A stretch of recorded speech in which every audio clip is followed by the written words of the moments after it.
This I would conference like will now be recorded. I would like to discuss a concept in the Jenkins. Okay, so if you guys observe our CA/CD process, right? Let me take a file here, the Jenkins file.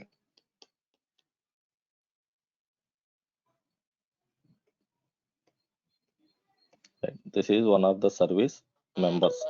Right? Let's try to think it as a kind of module in our application. It is one of the module. Right? So now here we have our Jenkins files, like our nothing but our Jenkins pipelines, the CI/CD process. Right? So you can observe here unit test validation, test results publish, code quality scan, something like that. Like these are the steps. So in the code quality scan is nothing but our Sonar scanner only. Right, I am using Sonar. We are using Sonar Cube only. The Sonar Cube is going to scan the code and is going to publish the data into the server. Right. So now this is a service.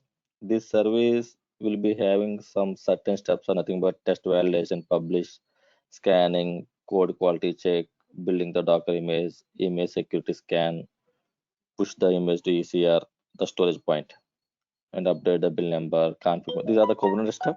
We'll discuss when we are in the Kubernetes. Then finally deploying into the Kubernetes, and find at the end archiving and tagging. So these are the steps we have placed in our in the process of CI/CD for my project. So now here I am going to take another service. So now this is a file for the members service. So now let me go to the other module, the other service in our application.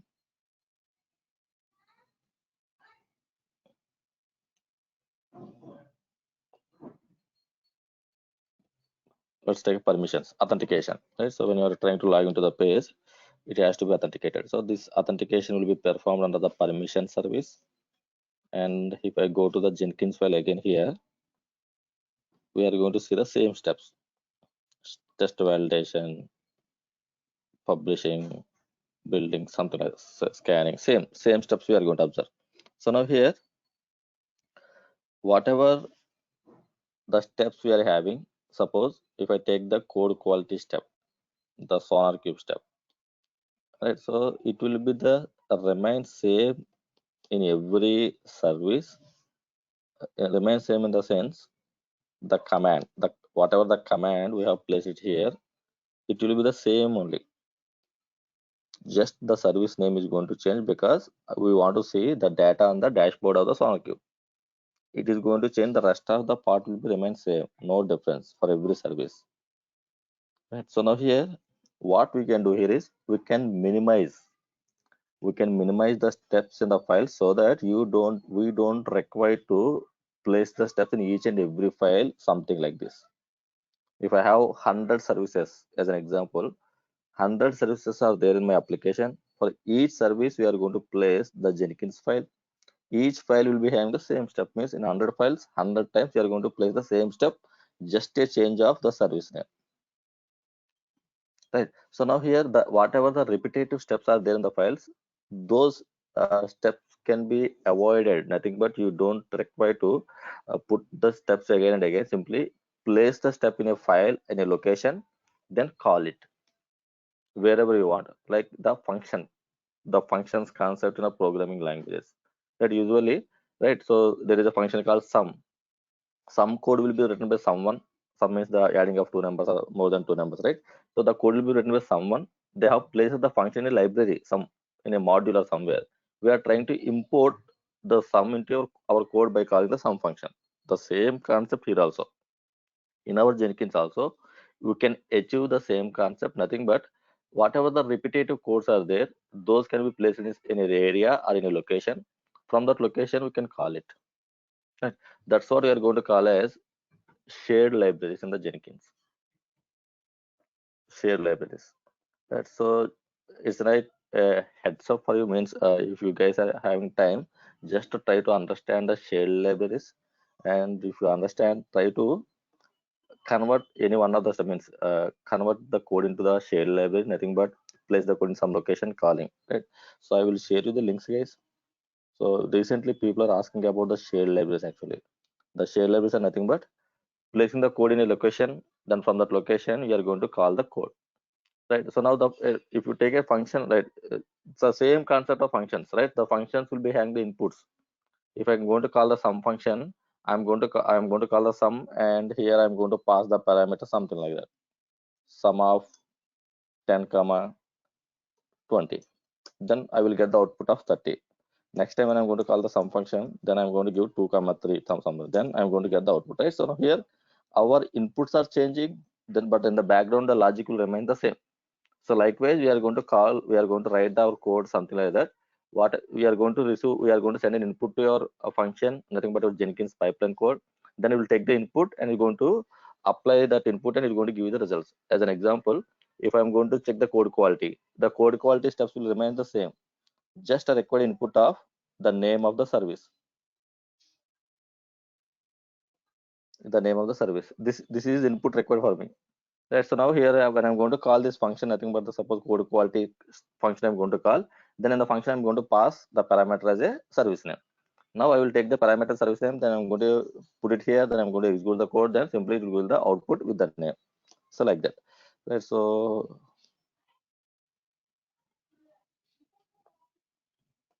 share library in the Jenkins, nothing but reusability. Like in our Ansible, right? Like in our Ansible, we have the roles. The roles part is nothing but the reusability, correct? So there is same concept here also.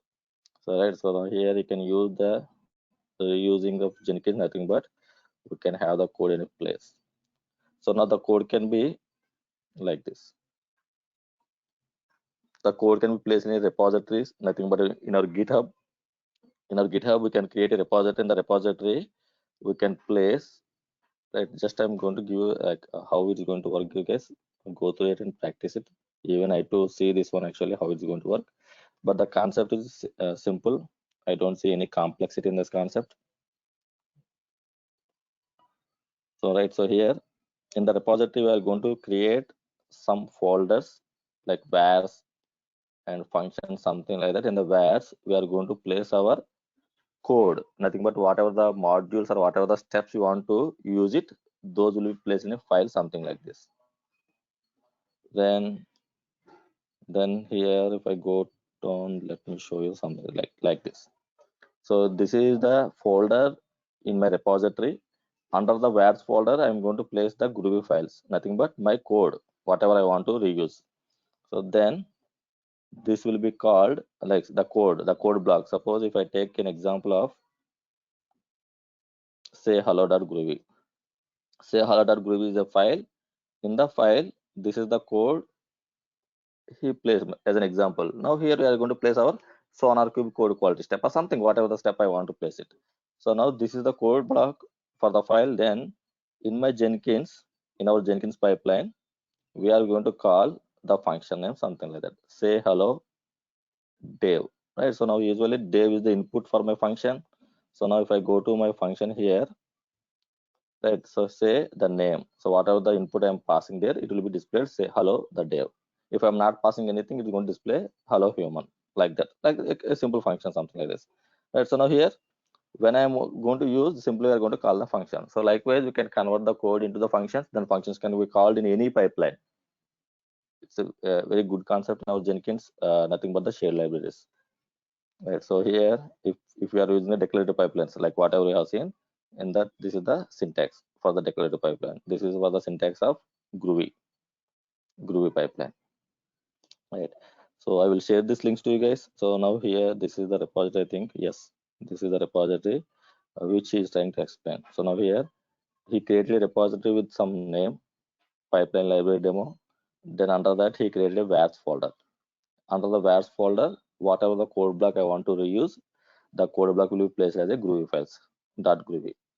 So if I open this file, then this is the same code, the code block. Now when I want to use it, this one, simply I'm going to use function name, say hello. Then I'm going to call it like this.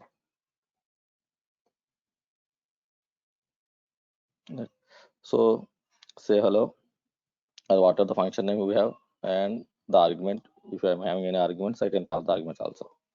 Let's try to see it if you have the time. It's not like it's a mandatory, but people are asking nowadays, the shared libraries. At least try to understand. Go, I will share this link to you guys. Okay. So try to understand the code and try to see the syntax part and try to see how to use it so that you can tell like I know the process, but I'm not implemented it. So that they will understand, okay, this guy knows the shared libraries concept. Give me a second.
Yeah, sorry guys. So yeah, so this is the concept of shared libraries. Okay, so just try to go through it and try to keep it in your mind how to use and like otherwise give it a try. Like try to use this example and try to see how it's going to work. Right, if you are not finding that time. So now let's go to our Docker.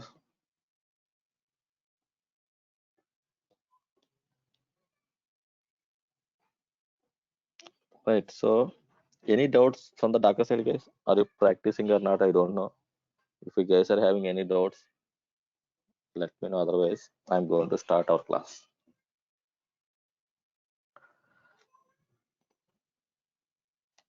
No, it's clear, Shankar. Okay. Thank, okay. Yeah. Thanks, Teja. Thanks for confirmation. Okay. Right. So then, now in our Docker, the next concept is Docker files. Docker files. Okay. right? So why the Docker files? Where we are going to use these Docker files? Okay, let's try to understand the concept. Then we'll try to see how to implement this Docker file. Right. So as I said, Docker containers are lightweighted servers, right? So now here, when I want to create a server, right? So here I'm going to call a server means containers, right?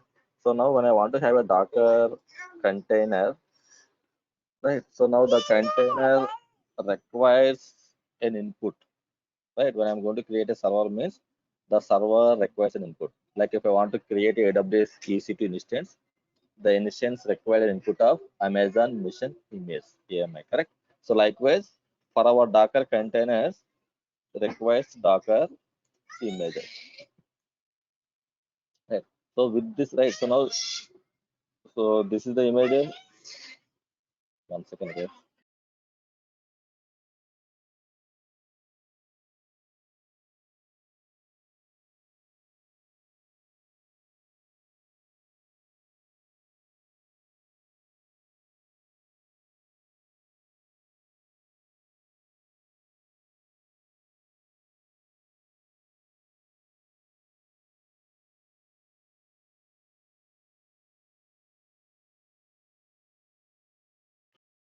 Right. So the Docker images are the input for the Docker container, and these images are going to build with Docker files.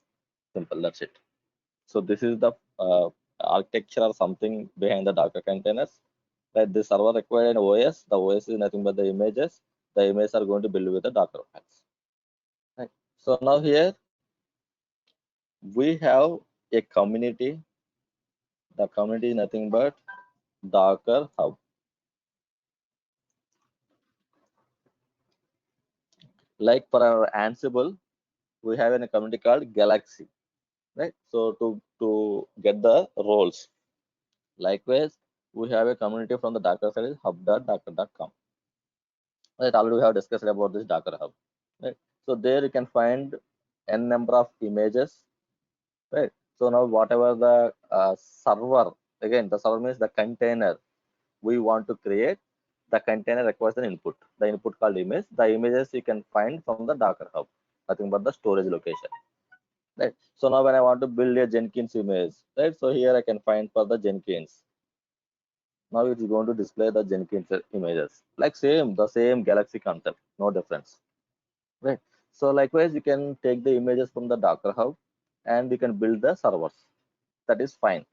That is absolutely fine. No issues with that. But the problem here is for your application, that what is the project you're working, for that project, whatever the images are required, those you are not going to find in the community. Simple, right? So now here, my project is a combination of Node.js, React.js, JavaScript, something like that. So now I don't find all the combination of an image. A image should be having a combination of Node.js, React.js, and JavaScript, something like that. Right? So you will be find the image for the Node.js. We are going to find the image for the React.js. We are going to find the image for the Java, like that. A separate images you are going to find, not like a image, the combination of all these three tools, like that. So then what we are going to do, we are going to build our own images based on the requirement, based on the project, right? So now who is going to create these images? DevOps folks. DevOps guys are the responsible persons to create the images for the code base, whatever the project we are going to have, right? So now this is the old, I mean, when the DevOps came into the picture, by that time that is our responsibility. Now when the tools are having a capability or compatibility with the Docker, simply the Docker files are going to build on fly. Now we don't require to create any separate images, but it's not like it's a 100% we don't require. No, it's not like based on the projects, right? If they have the tools in their project, now the tools can have the capability, nothing but they can build the Docker files for us. Now if the tools are not having that kind of Docker compatibility, then you are not going to create the Docker. By that time, yes, we need to create the Docker files. That is one thing. So now the Docker file is nothing but, so whatever the code base we are going to have, the code base has to be built, right? So what the process of the Docker file is nothing but we are going to create a server at the end. we are going to create a server, a lightweighted machine. On the machine, we are going to deploy the developed code. Whatever the code has been developed by the developers, the code we are going to deploy into that server. The server means the Docker container. So how we are going to deploy? With the help of Docker file. In the Docker file, as I said, right, in our starting of the class, the Docker is combination of platform, softwares, configurations, and the application code, right? So now here, at a time, we are going to create the server. At a time, we are going to install the softwares. At a time, on fly, everything on fly, we are going to create the servers. On fly, we are going to install it. On fly, we are going to configure it. On fly, we are going to deploy it, right? So this is the microservice mode architecture. But when I'm going to talk about monolithic, there we are not going to create the servers on fly. We are going to have a servers upfront readily. Then on the servers, we are going to set up this process for the CA and CD. Now here, everything should be in on fly. Right. So when I have the new code, the new code will be deployed in a new server, not into the old servers. That's what the difference between our micro and the monolithic. Right. So on fly, when I want to have a servers means there the Docker containers. The containers are came into picture. You cannot create on fly the VMs or the EC2 instances, right? It will take some time. But the Docker container hard it will be in seconds.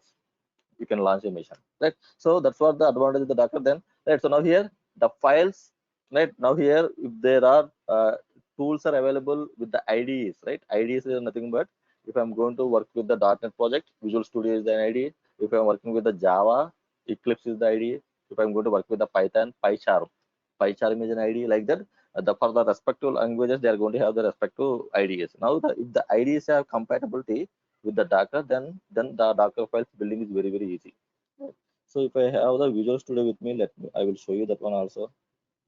If it is expired, then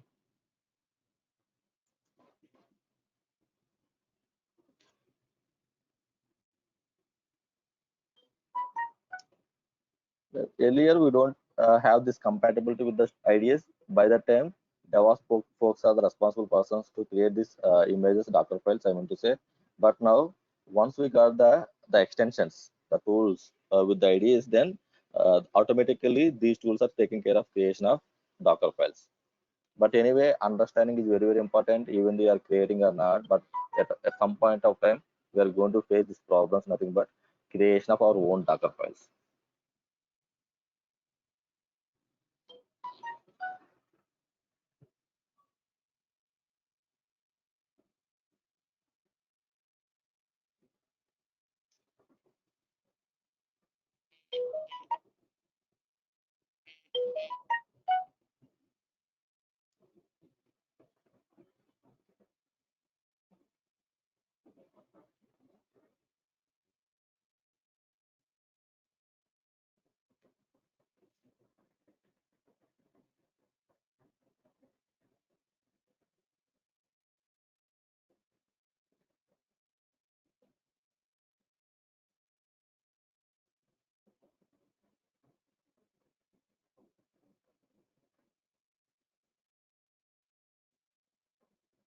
Right? If you guys observe here, this is my code for my service. Something is there. Now, if I right click on the solution file,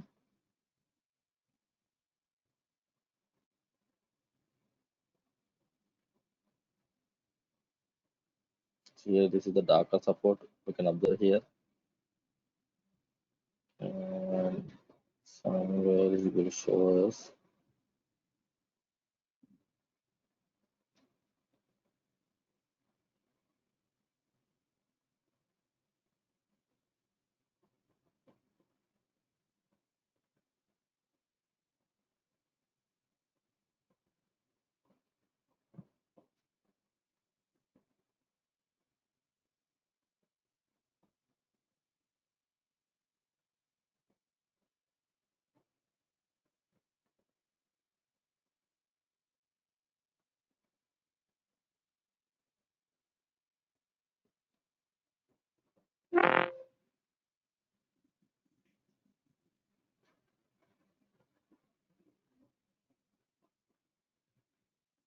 So now let's see.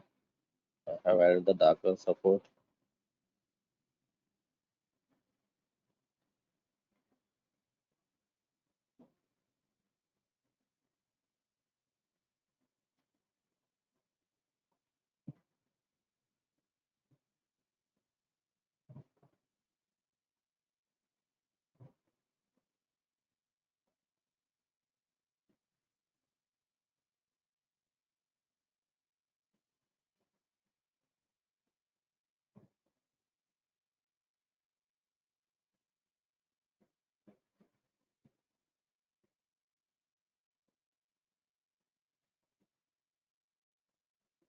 somewhere it shows create a Docker file actually. That's the option I'm looking for. So here the Docker file you can see here, right? This Docker file can be built with the Visual Studio itself only. The option is not showing me right here. Publish, manage data, and Docker support.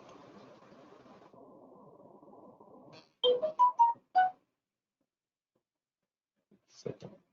Google Secret or something. Let me Google it.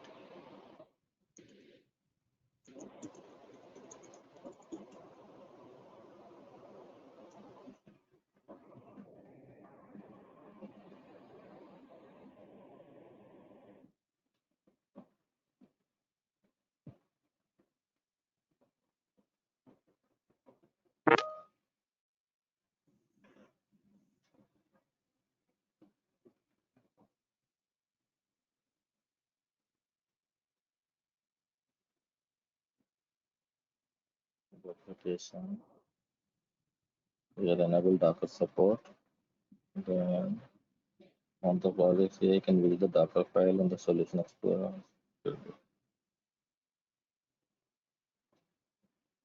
Okay, so by selecting it, automatically this Docker file is going to create. Like, enable the Docker support, then automatically this file is going to create. That's what I'm saying. Once the sample project here, you can visit the Docker file in the solution explorer of the created project.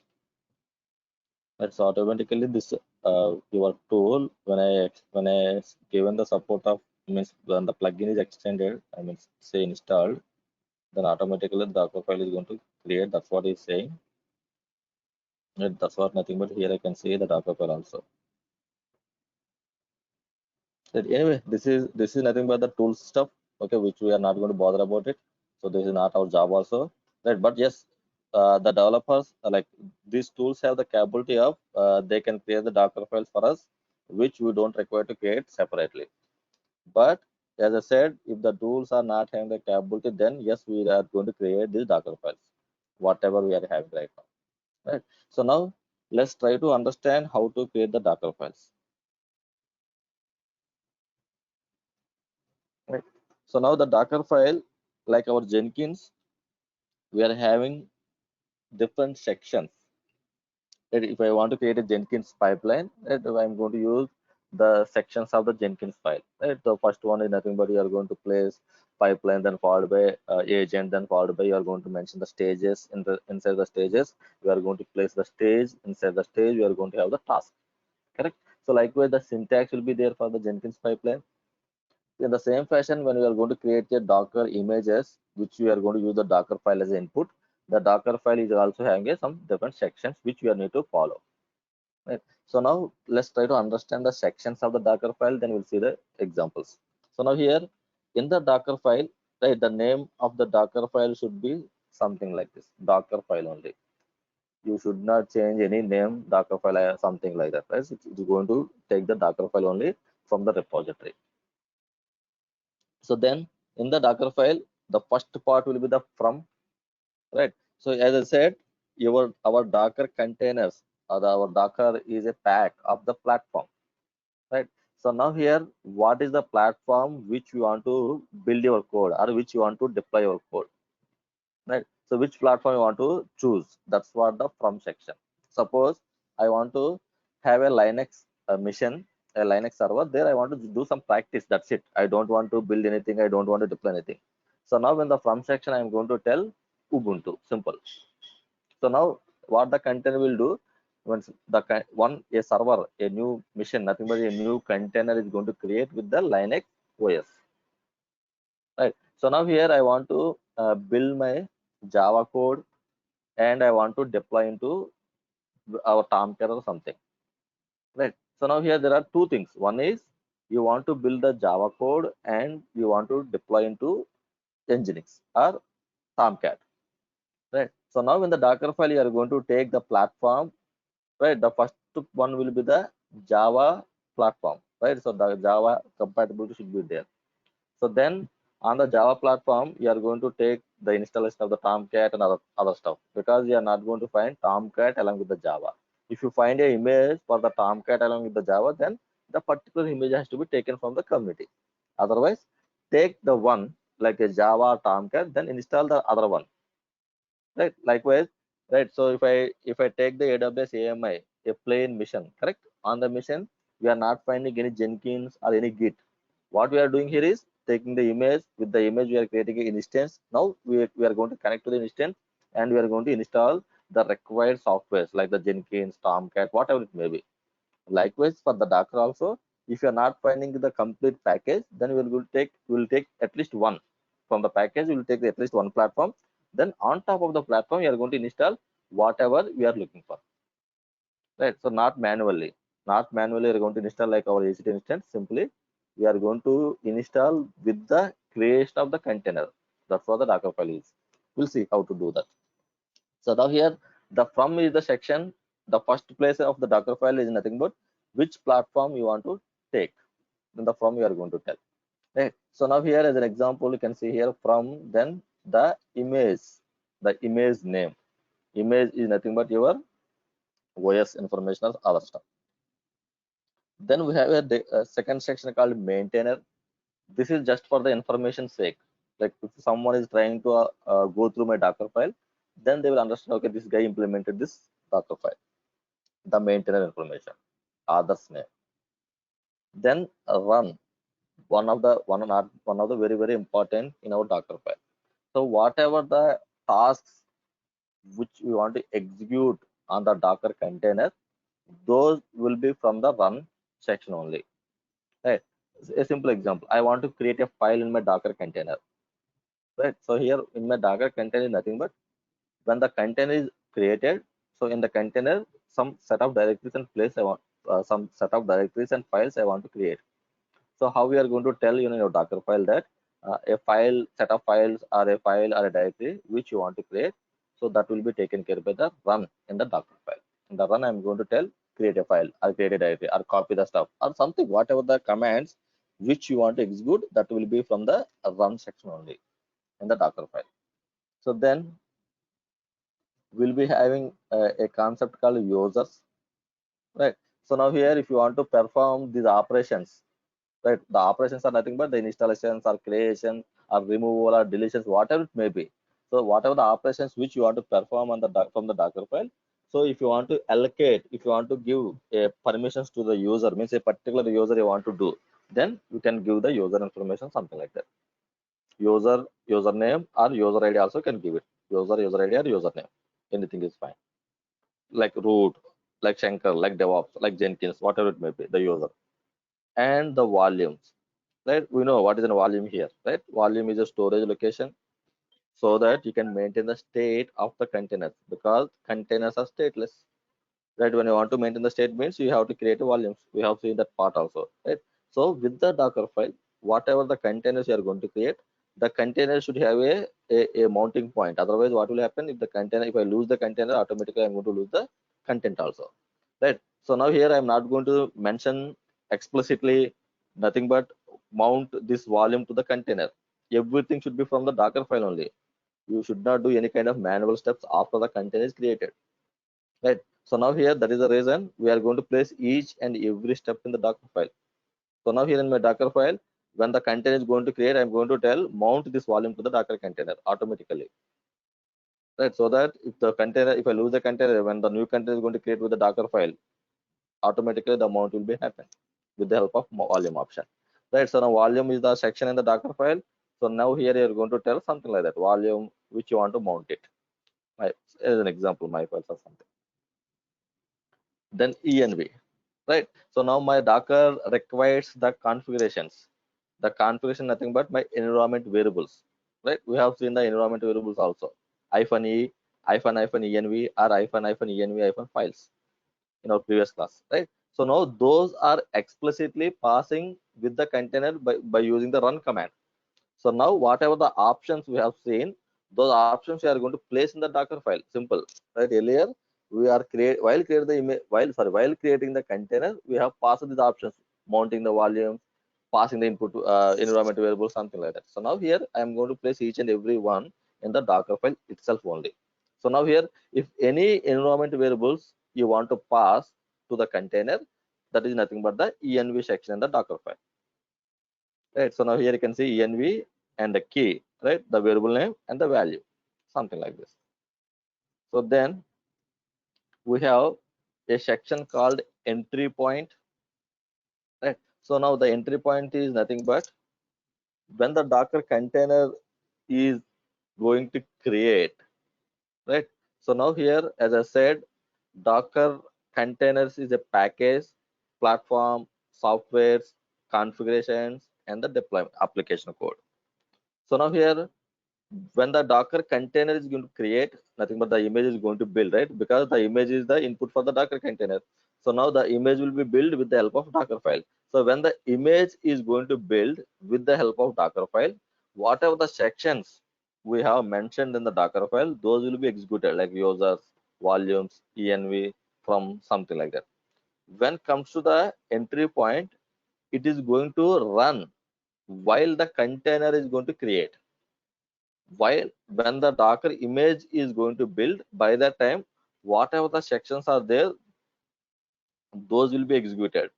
But this entry point will be executed while the container is going to create, not the image is going to build, right? So nothing but here what you want to launch, right? So with the container, what you want to launch, right? Suppose if I take a Tomcat application, web server, right? So when I'm going to launch the Tomcat server, by default, what you want to have? My Tomcat page, right? If I want to launch the Apache, by default, what you want to have? My Apache website page, right? Those are the default things, right? When I hit the IP address :8080, the default page of the Tomcat will appear on the screen. When I hit the IP :80, then Apache default page will be appears on the screen, right? That's what the default page, right? When I hit the flipkart.com, the Flipkart site default page will be displayed, right? So now how the application, how the server will know this is the default one which has to be displayed on the screen, right? That's what the configuration. We are going to set up that configuration like by default it has to be displayed. Then going forward, the user whatever he want or whatever she want, they can go to the application. So likewise in the Docker container also, Docker container is also server. When I'm going to hit the server, then automatically a default content has to be displayed.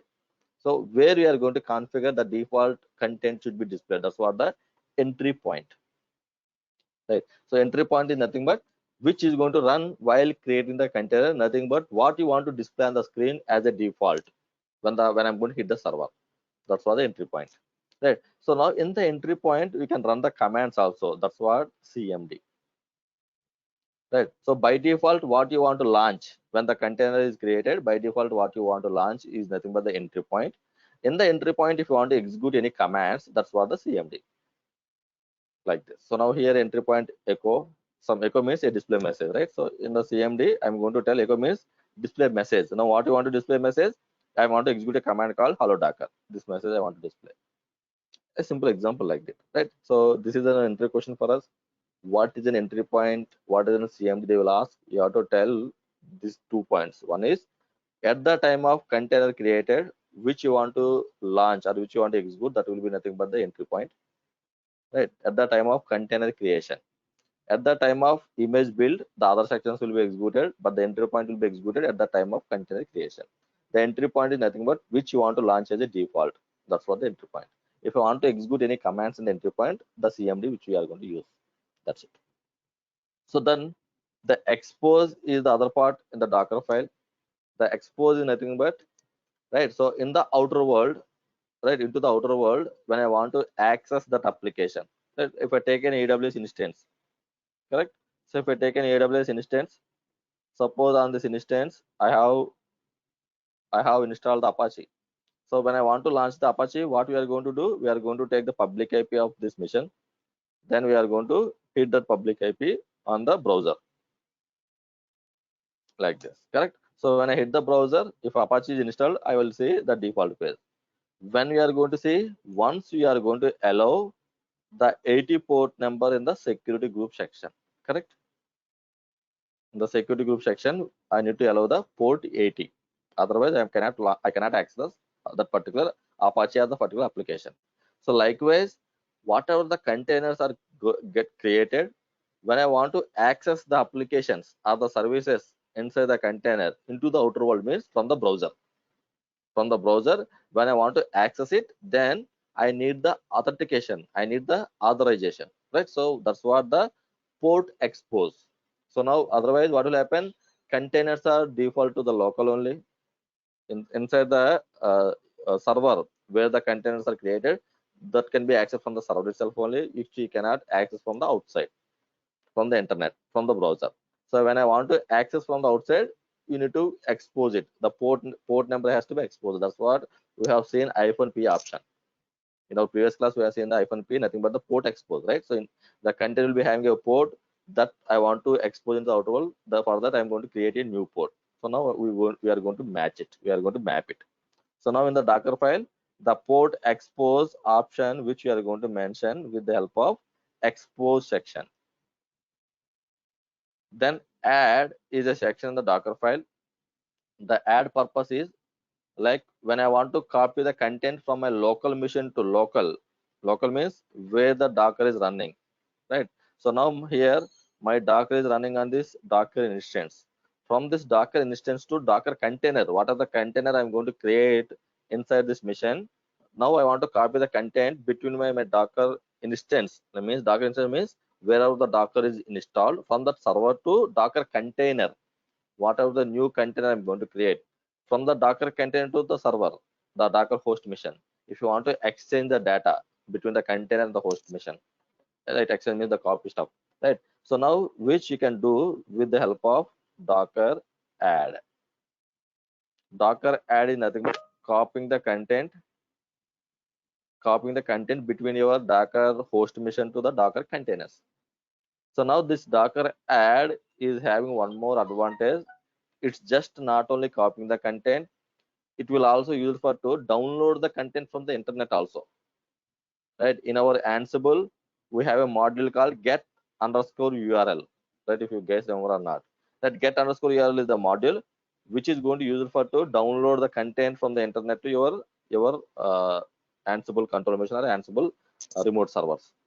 Like in our Linux, wget is the command, correct? Wget is the command which you are trying to use to download the content from the internet to your local machine. In the same fashion, in the Docker file, in the Docker means in the Docker containers, which you want to download the content from the internet to your Docker container, there the add can be utilized.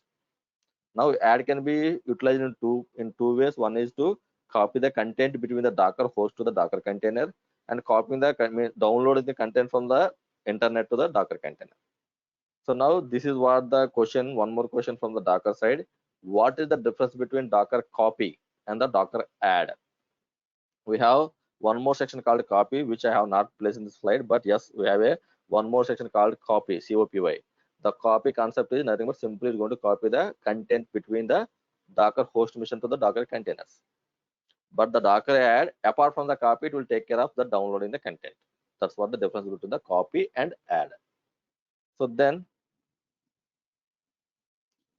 right, enter point we have seen, the CMD also we have seen, right? So then working directory, right? We have seen this working directory as an option in the -w. When I'm going to use the run command, there we have used -w the option to set as a default working directory. In the same fashion, if I want to place a working directory in the container as a default, so from the Docker file which I want to handle it, nothing but the work directory is the option. Shankar? The section, yes, Yeah, when you're saying add, like it will download and add, or like how it would be? not add. Add means add purpose. Here, don't think it as add means adding a thing. Like they have given the name as a add. That's the naming convention, add. Now the add purpose here is to, one is to copy the content between the host machine to the Docker container, or the second one is wget command, download from the internet to your Docker container. Okay. Like, okay, don't think as add means it's going to add something. Okay, right. So now these are the like around hardly 10 to 12 sections are there here in our Docker file. hardly. Just we need to remember the section. That's it. So with the help of the sections, we are going to create the Docker file. Then the Docker file will be converted as a Docker image. Right, right. Let's see with the examples. Right. So how to create our own Docker images. As of now, we have utilized the default image. Default means whatever the images are available in the Docker hub, nothing but from the Docker community. Right, predefined images. Now we are going to build our own images, custom images. Right. So now to build the custom images, what is required for us? Right. So now here to build a custom images, we required,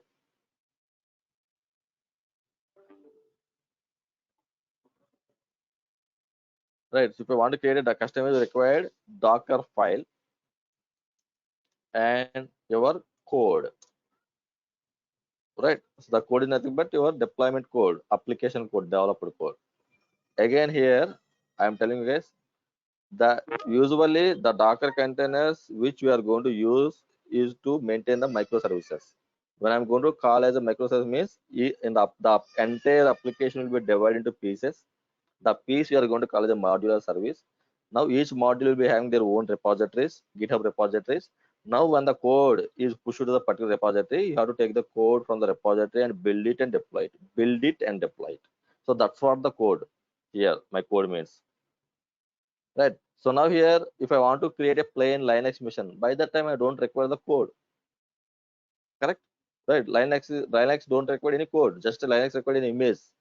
When I want to create a Ubuntu mission, when I want to create a Red Hat mission, by that time I don't require the code. But here the code, when you are going to talk about the code means the microservice concept, or if you want to deploy anything into your server, that we are discussing about the best practices, right? But yes, without the code also you can create the containers like the plain images. That best practice is something like that, right? Okay. So now here, when you want to create Docker container, which one is you require the Docker file, and second one is you require the code which you want to deploy it, right? So now here, if I am going to take the example of Docker file here, right? So here I want to create,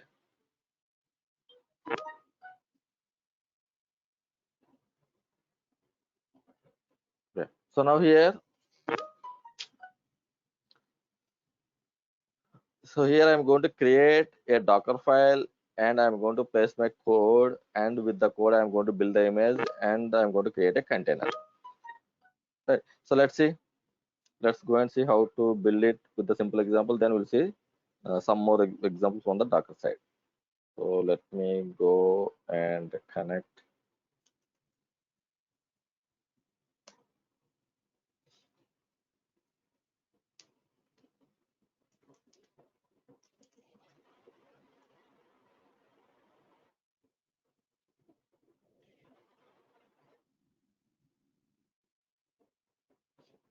Right. So now here, first we'll take the simple example of hello world.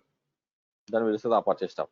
Right. So if you guys remember or not, right, to understand Docker, they have given an image called hello world. Right. So now here, when the moment I run Docker run hello world, what will happen?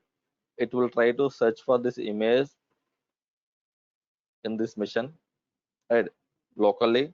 If the image is available, then automatically it's going to create a container with this image. If the image is not available, it will download from the community and it will create a container for us, right? So here cannot connect to the Docker means Docker is not up and running. So Docker service Docker status, it is not an up and running. Start. It is up and running now.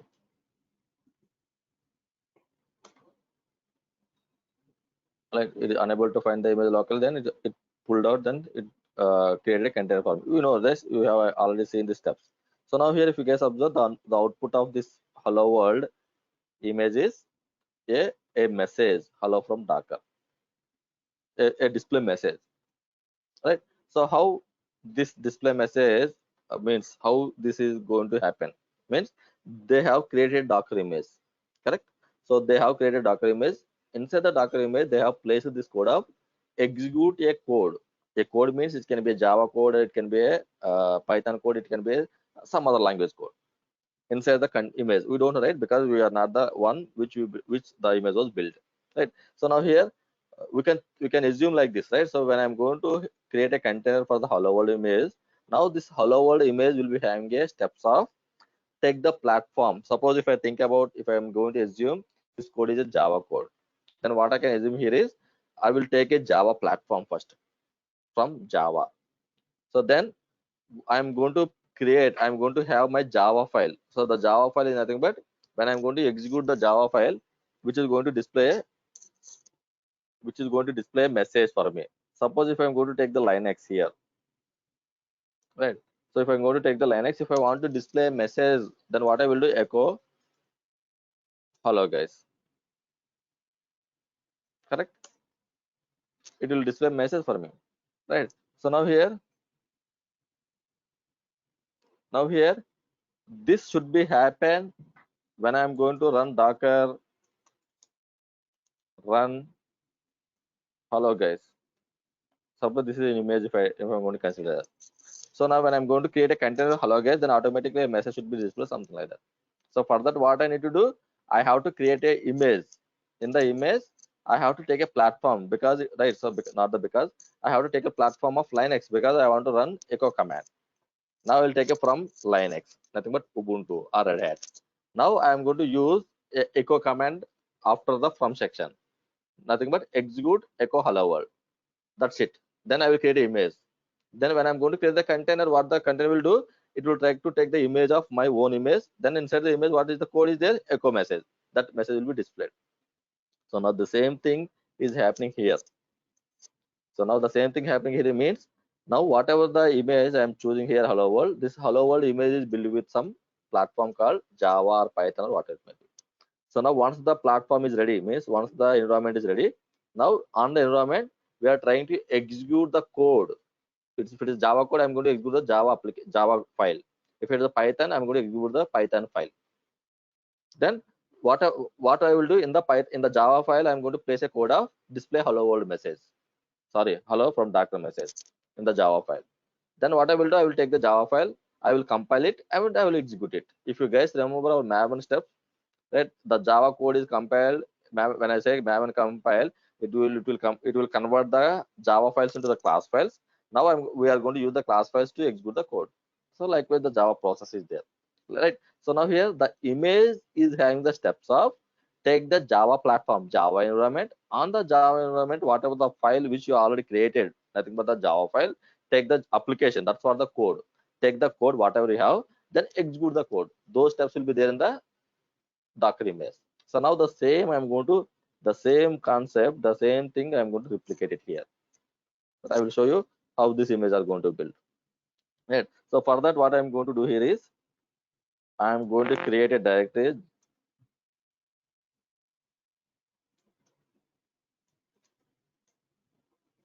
some directory name, hello Java, some name I'm going to create here.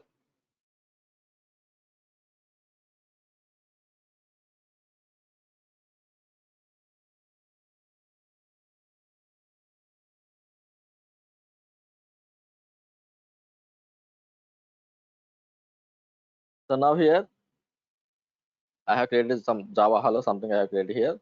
So now here I required a file, nothing but my code. I required my code, right? So here what I'm going to do here is inside the directory, whatever the directory I have created, first I will switch to the directory.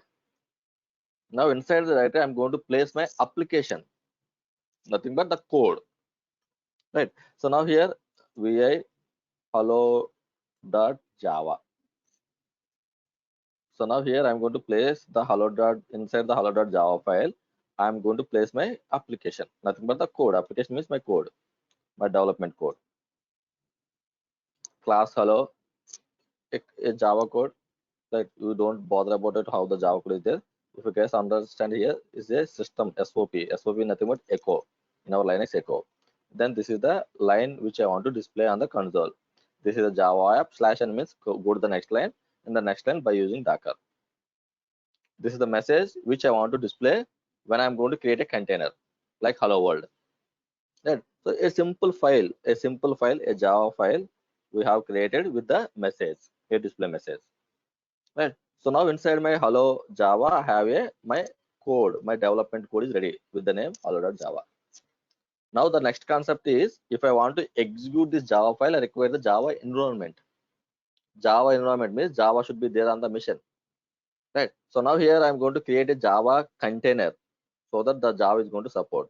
On the container, I'm going to execute this hello.java so that the message will be displayed, right? So now for that, we require the environment, Java environment. So how we are going to get the environment? With the help of Docker container. How the Docker container will be created? With the help of Docker image. How the Docker image will be created? With the help of Docker file. That's what we are going to do here right now. So now here I am going to create a Docker file. Docker file. Then inside the Docker file, I am going to place the steps of nothing but which I want to execute, which I want to run. Right. So copy these steps and here place it.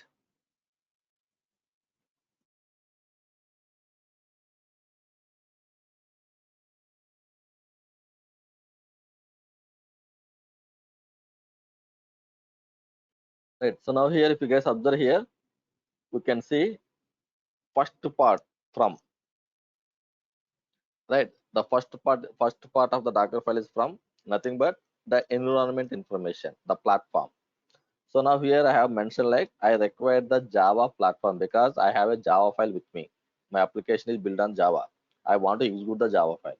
So to execute the Java file, I require the Java mission. So that's what here I mentioned as I require a Java environment container. So now here it is going to take the Java. Now this is nothing but the tag is nothing but the version. Which version of the Java you required? Java 7, Java 8, Java 9, like that.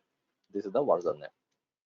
Now, once the Java environment is ready, then what I need to do here is I want to execute the file. The file is nothing but my code, my development code, nothing but hello.java file. Right. So now here,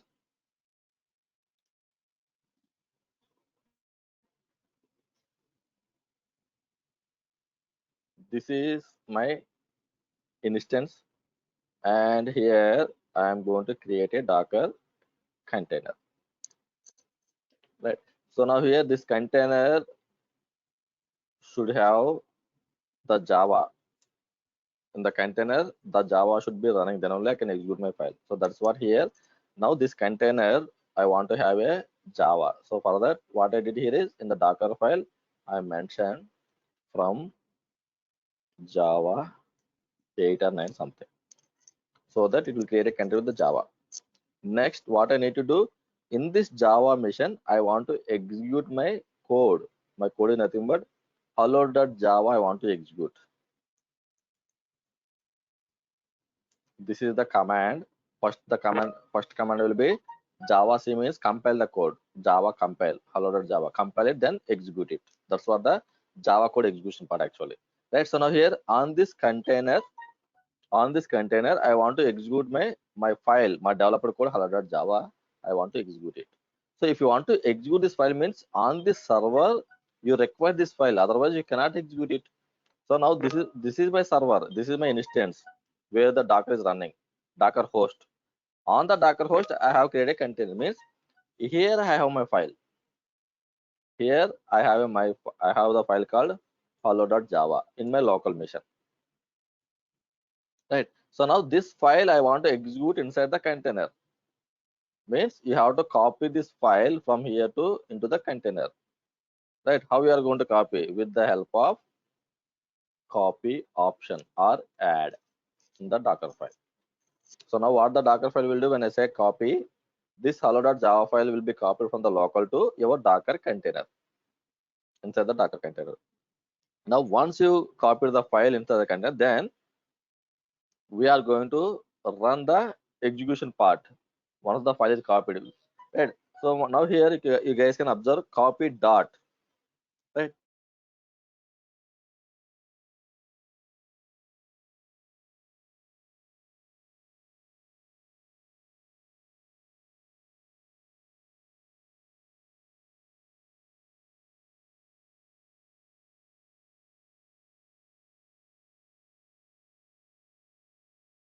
Now here dot means pick the current location, right? So wherever this Docker image is going to build from that location. I'm going to say take all the files and copy into some location where www.java. Right. So now what I will do in the current location, I'm going to place my hello.java file. That's it. This file I'm going to place in the current location. Otherwise, you can mention copy hello.java to this location also. Right. Because usually you're going to give dot means there can be one file or 10 files or 100 files. If there are 10 files, now copy one file one to so location, copy file to location is a unnecessarily time taken and unnecessary the steps will be become more in the Docker file. So usually the best practice we are going to do is dot, so that whatever the files are there in the current location will be copied into the destination location. Then work directory. Right. So now we know work directory means we are going to convert, we are going to make a default directory inside the container. Inside the container, we are going to make the default directory as a var www.java because I copied my content into this location. Now my cursor will be switched to this location when I say work directory.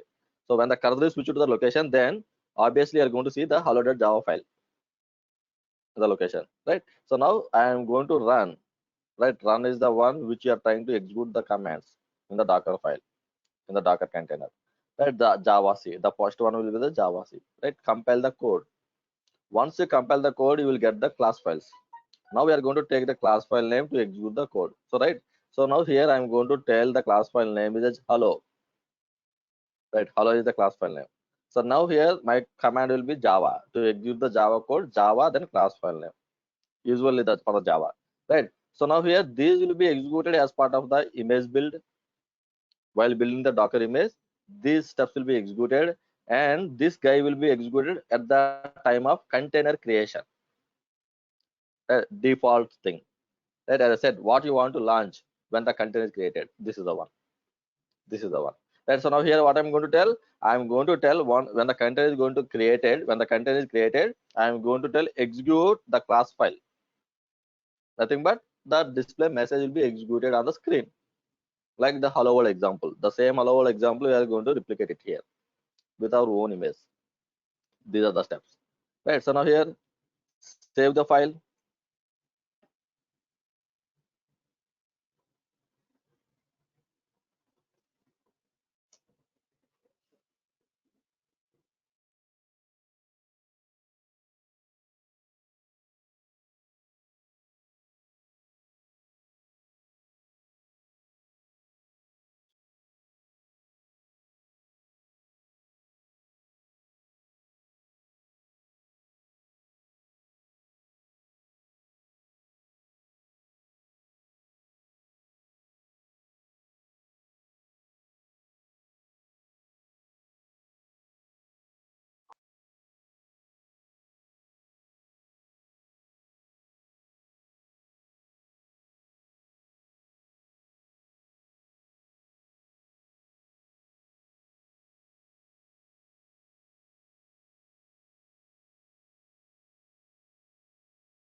Okay, now here I have my Docker file. This Docker file will be having all the steps. Right. So now here in my directory, I have a Docker file and I have my code. Right. So now by using these two files, I'm going to create the Docker image. Right. So now before creation of image, one more interview question for us. Nothing but what is the mandatory section is required in a Docker file? Right. If you observe here, there are different sections are there in the Docker file, correct? From run, CMD, entry point, blah blah blah. Right. So out of all, from is the mandatory one. The rest of all are optional. This guy is required. Otherwise, you cannot build the Docker images. The rest of the options can be ignored, but this is the one which is required. The platform is required in the Docker file. From is the mandatory one. So now here I am going to create my custom image. So now to create a custom image, the command will be docker build. Docker build is the command to create the images. Now -t is the option, nothing but provide the image name. Right. So now because you are going to create your own image, custom image, now the image required a name for the identification. Right. So now here I'm going to use Java image, some name. Right. So now docker build is the command, -t is nothing but provide the image name, tag the image name. So then space, you need to tell the Docker file location where exactly the Docker file is available. So that this build command will pick the Docker file and it will try to create the Docker image for us. Right. So now here where my Docker file is located at right now. So my Docker file is located in the current location only. Right. Wherever I am have. Right. Sorry. Wherever I have. Right. The root hello hyphen Java. Right. My location is nothing but right now I'm in the hello hyphen Java directory. So inside the directory I have the Docker file. Right. So now I'm in the same location. So now what I will do, I am going to run the docker build command again. So now I'm going to run this command. Then I am going to tell my docker file is located in the current location itself only, nothing but dot. If it is a different path, then you need to provide the path, right? Otherwise, we can give something like this, right? So now here, why we are going to use this syntax means, right? So now here the docker, not only the docker file is required for us, we require the code also, right? Because when the docker file is going to build, it will take the hello.java, right? It will take the Java, hello.java, it will compile it and it will going to execute it, right? That is the reason always the best practice is go to the location wherever the file is located, wherever the content is located. Go to the location, then try to build the image. Otherwise, you need to pass entire stuff, all the stuff. Enter. So now here from Java.8, it is not able to find right pulling. It is going to take the Java platform from the community.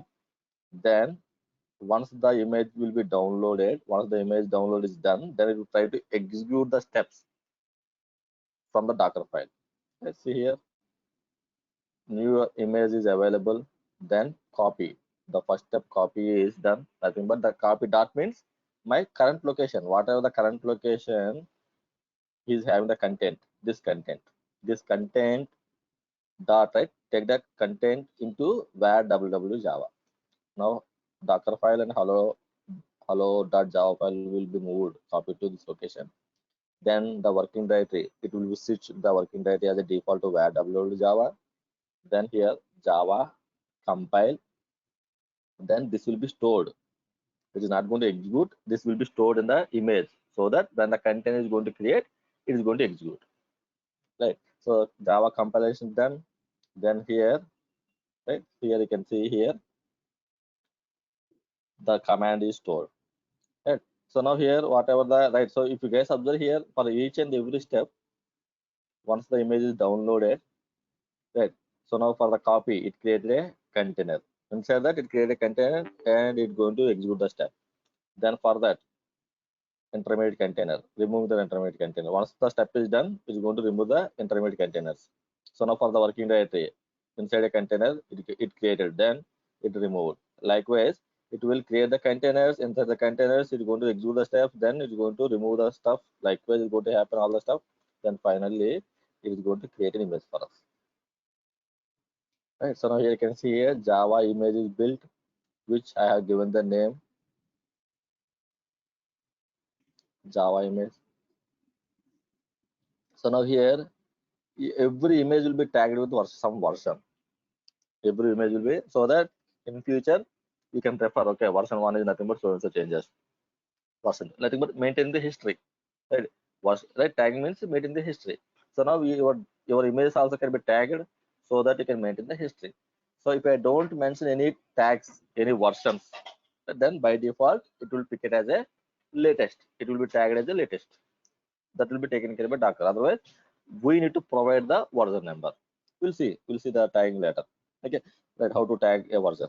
So now here Java image is built with the tag latest. So now when I'm going to run the command docker images, we are going to see our custom image also. This image is not available on the community from the Docker Hub. This is our own image. We have built our own image. Right now it is in the local. So now here with this image, I want to create a container. Right. So now here I want to replicate the hello world image. What are the hello world image available? Same the thing I want to replicate it with my own image. Right. So now Docker run. Right. So what is your image? Java image. See, this is the Java app by running the container. The same like our hello world. Docker run hello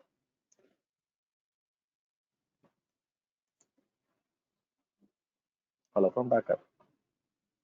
The same thing. Right? You have give some other message. Otherwise, you can give the same message also. Right. So how it happened? With the help of Docker files. In the Docker file, we have placed the steps, giving the environment and executing the code, and finally launching the code. Right. So that's for the Docker file. Right. Let's try to see some other examples of the Docker file.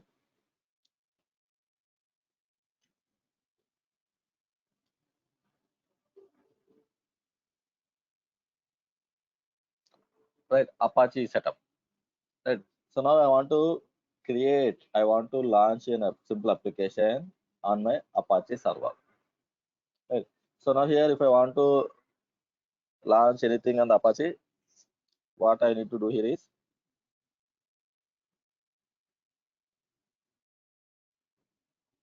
that this is my server, my EC2 instance. The first will be installation, right? First you require a server. A mission is required to run the Apache. Now this is a mission. This is a mission, right? I have readily available with me nothing but the EC2 instance. Now on this mission, I'm going to install Apache. Yum install. Right? We have taken a mission. We have taken a mission. On this mission, I have installed Apache. The Apache is installed. Then what I need to do? I need to start it. Service HTTP start. Now the Apache is running. Right, to confirm it, status we can check. Apache is running. The steps, if you guys observe, we have taken a server, EC2 instance. On the server, I have installed the Apache, then I have started the Apache. 3 steps are done.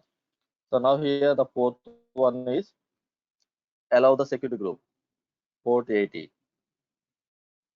Right, so I will go to the security group of this mission, of this instance, where the security group is there.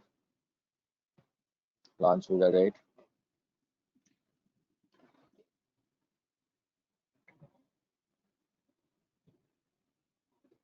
Actions, inbound rules, that already ports are allowed, right? So fourth step is already allowed, means already done. So now what I will do, I will take the server IP address, take the IP address, then try to access it. Right, so I'm going to access it. So default Apache page will be displayed. Right. So this is what default entry point in the Docker entry point, how the default is displayed. Right. So now here, now I want to place my own content. I don't want to have the default. Then what I will do, I will go to the server again. Correct. So now cd where www HTML is the location, right? So this is the location where you can place your content for the Tomcat web apps, right? So now here I'm going to place my own file vi index.html.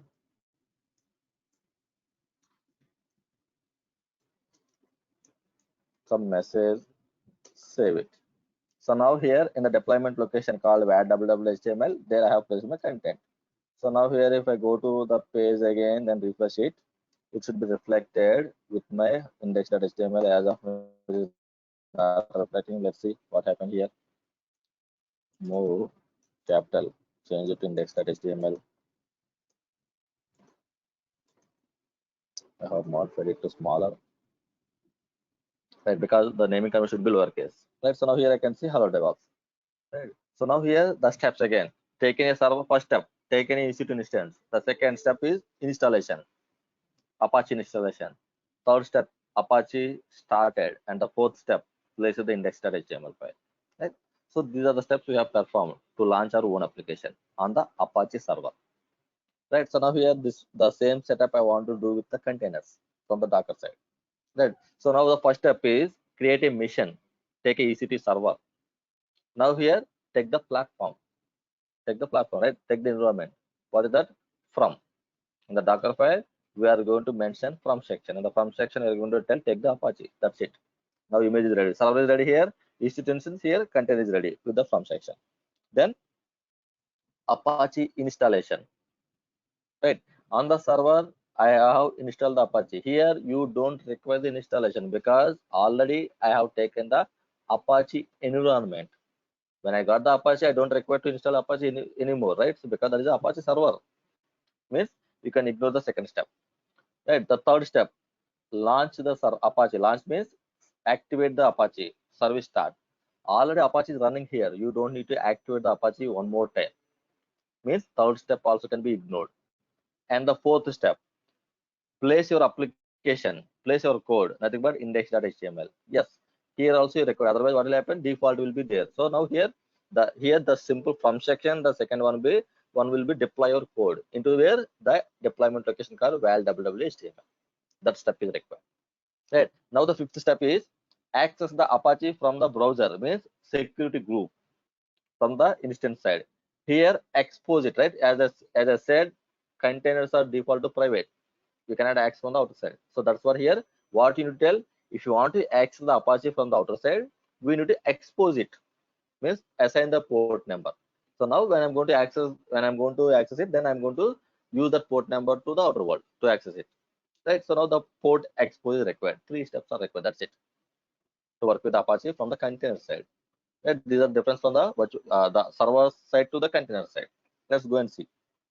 So now here I will go to the root location, right? So here I'm going to create one more directory because this Docker file is to the hello Java, and I'm going to create one more Docker file to have the Apache setup. Right? So Apache ls. So now here I will go to the Apache, and here I am going to place vi index.html. First I'm going to create a content here. Right? So here let me take the content from the index.html file. Some just a beautification, that's it. Otherwise nothing here. So here some font size I'm going to increase with the help of h1. That is the HTML syntax, header section is. Okay. So now here I have my content, my application is ready, my index.html. Now what is required? You require the server. A container is required. On that container, this index.html has to be deployed. For that, what do we require? We require a Docker file because the image is not available. This is my custom image I am going to build. With the custom image, I am going to create the container. Right. So for that, vi Docker file. Then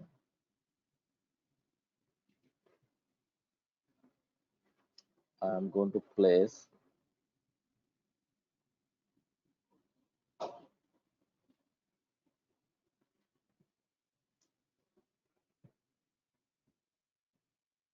right. So now here, as I said, means in the example I have mentioned, like I will take the Apache environment in the from section. That is one way.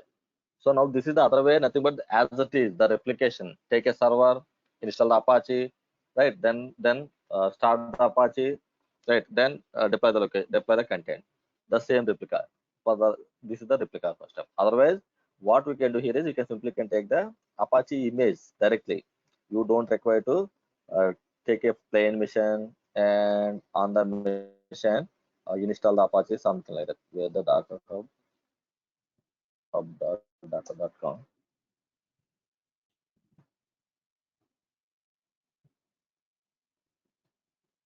From that I can search for Apache. we can take this image, so that we don't require to set up something like this, take a CentOS mission. But if I want to take replicate the same steps, yes, in the Docker side, these are the steps.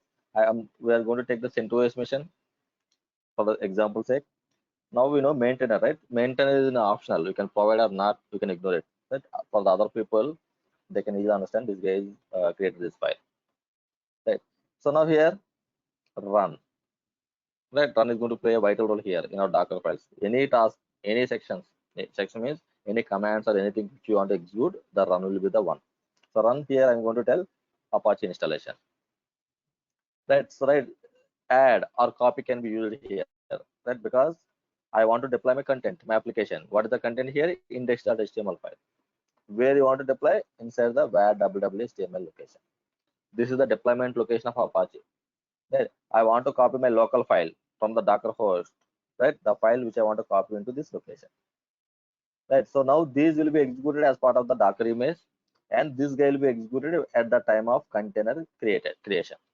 Right. So now here I am going to tell this is the launching of the page from the Apache side. This is the bin. Bin is nothing but the executable location. Right. Bin directory is the executable location. So now here I will move to the executable location of the bin, nothing but the HTTPD is the one, the service name of the Apache. Right. So now here I are going to tell start this HTTPD. Start the HTTPD. Which mode? There will be two modes to run the Apache. One is the background mode and one is the foreground mode. That any service can be launched two modes. One is the foreground, one is the background mode.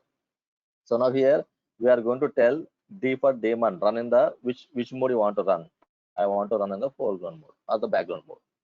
Right, so that it is going to launch the Apache. Nothing but the Apache will be executed. Apache will be executed in the foreground mode. Right. So now it when the Apache is going to execute, it will go to the deployment location called www.html. From the location, it will pick the index.html. Nothing but my own content. That's it.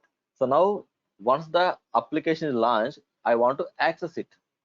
Right. So now the Docker will be contents will be accessed with the port numbers, not with the IPs. Right. IPs are going to utilize for the internal purpose. So now that is the reason we are going to tell expose. Right, so that people can use, people can access, expose. Otherwise, if you don't mention this port, we cannot access the application into the outer world. This is the one which is important for us. So now here I am going to tell expose 80. By default, Apache will be running on the 80 port number. So I'm going to tell expose the 80 so that the people can access the application which is running inside the container. Expose 80. So then save it. So now here I have my Docker file, and here I have the application, my index.html file. So now I require an image with this content. I require an image. Now for the Docker build -t Apache image with the current location.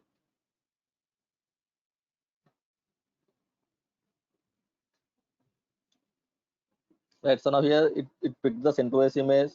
Now on the CentOS image, it is running right installation of the Apache. Then after that, copy step. Right. This is the step it's going to store, which is going to which is going to use when the content is going to create. The same steps only. So now Docker images, we can see Apache image is created. Right. So now Docker run -dit, right? We can use the dit options so that the content will be running in the background. Now -p, right? Because I have mentioned the port expose 80 so that I can access it. So now already on my server, on my Docker host machine, this Apache is running. My default Apache is running. Where it is? Somewhere we have launched it, right?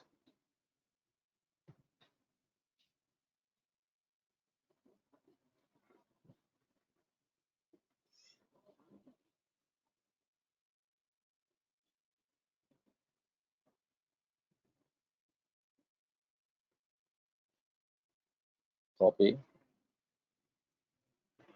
That default already Apache is running on my host machine, Docker host machine. So now here, if I am going to use the same conflict, container Apache has to be accessed, or the host machine Apache has to be accessed, right? That is the reason while creating the container, we are going to tell, right? So let's take some other port, because already 80 is occupied, right? So now this exposed port number, new port number will be mapped with the port number of your Docker file. In the Docker file, whatever the port I have given, it is going to map this one, so that in the outer world I can access this application with the port 80, right? So then Apache image is the input for my container. Docker ps, now we can see Apache image is running, right? So now here 81 is mapped to 80. Now here what I will do, copy, and I'm going to use 80. Docker add is need. Right? So whatever we have given the content. Right. So now here you can observe 81 is from the container side, and this is from the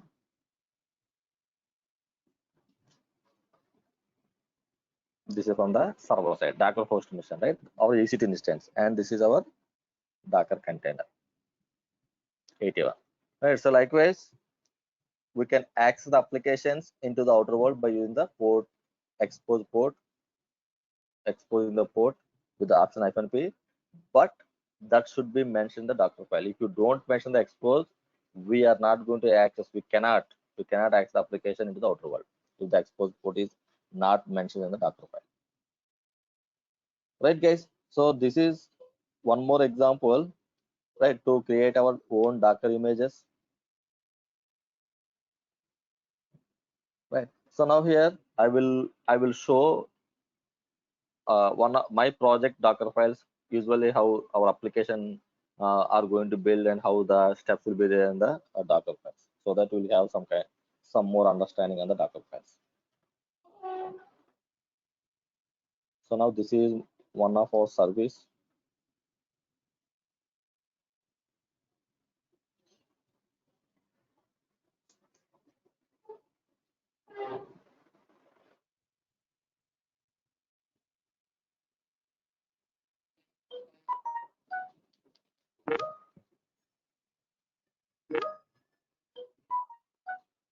And so now this is the Docker file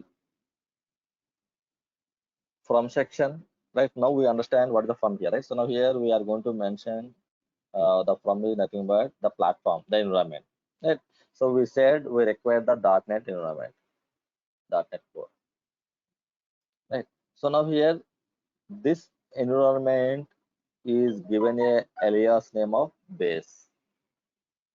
Some alias name we have provided. So now you can provide the alias, a duplicate name for your environment by using as then followed by some name, so that you can refer this environment with this name going forward. Why? I will tell you. I will tell you that. So then, so as now the concept is any application, any Docker file, the concept of the Docker file is nothing but take an environment, take a platform, on the platform build your code and deploy the code. That's what usually the Docker file looks like. It can be any code. So now here from I have taken the .NET environment. Then here these are nothing but args. Args in the Docker files are nothing but inputs. We can pass, we can send inputs to your Docker file. That usually as of now we have seen to creating a Docker images by using Docker build command. Right. So now I can pass an inputs to my Docker images as well. While before building the Docker image, I want to send some inputs, take the inputs and build the Docker images. For that, arg is the option in our Docker file. I will show you how to pass the input, these arguments. Right. So some arguments I have taken New Relic or something, but forget about this thing. So now we require two arguments, two inputs for this Docker file. That's what here is.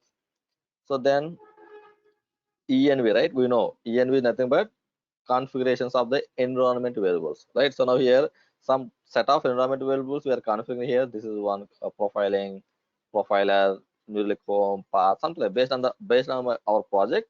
We are configured the New Relic monitoring thing. The monitoring environment variables are configured something like this. They are the environment variables which we are configured with the help of env option. Right. So now here once that is done, then the New Relic we are installing. So for that created run. Run is nothing but executing the commands. So for these are the commands, nothing but create a directory, duplicate our Linux commands only. In the directory, download the some path.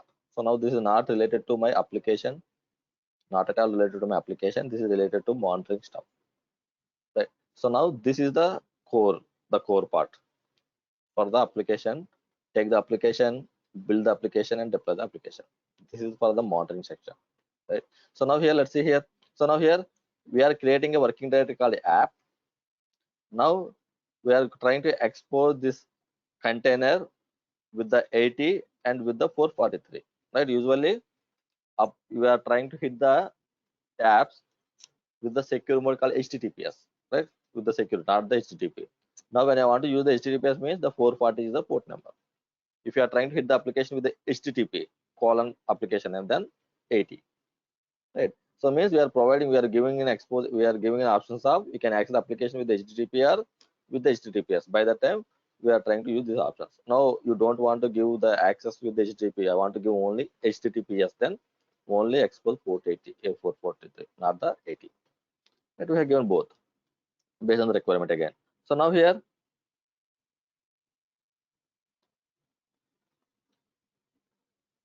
this is the environment which we have taken here as a name, alias name called base. So now here, one more from section, right?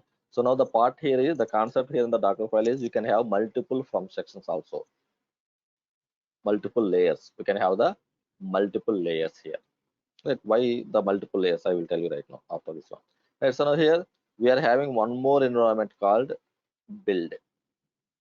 This is .NET Core ASP something, and here this is .NET Core SDK, Software Development Kit.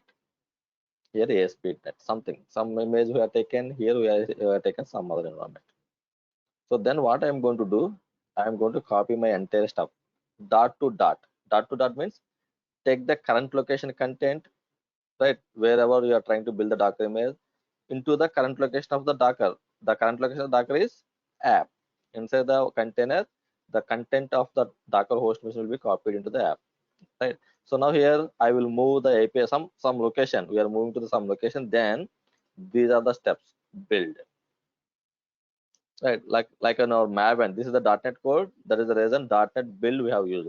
If it is Java code, then Maven compile, Maven test, Maven package. Those are the commands we are going to use here for the .NET build. Right. This is the file we have taken. We are going to build the code. Then from build as publish. Right. So now here from build means here we are taking one more layer.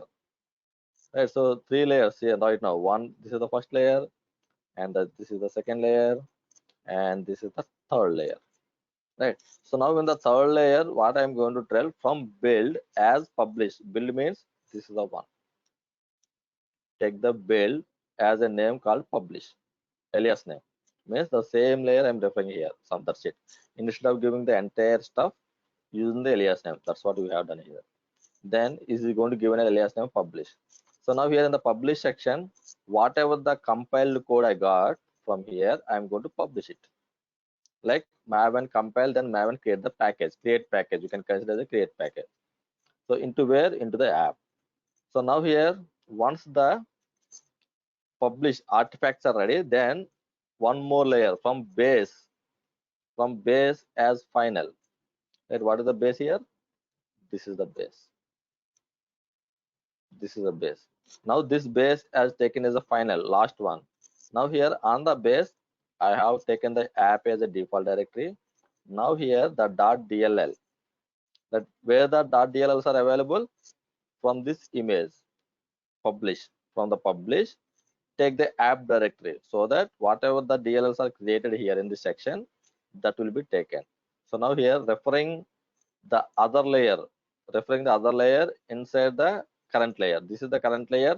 Inside the current layer, the other layer I want to refer, means the content I want to refer. This is the syntax.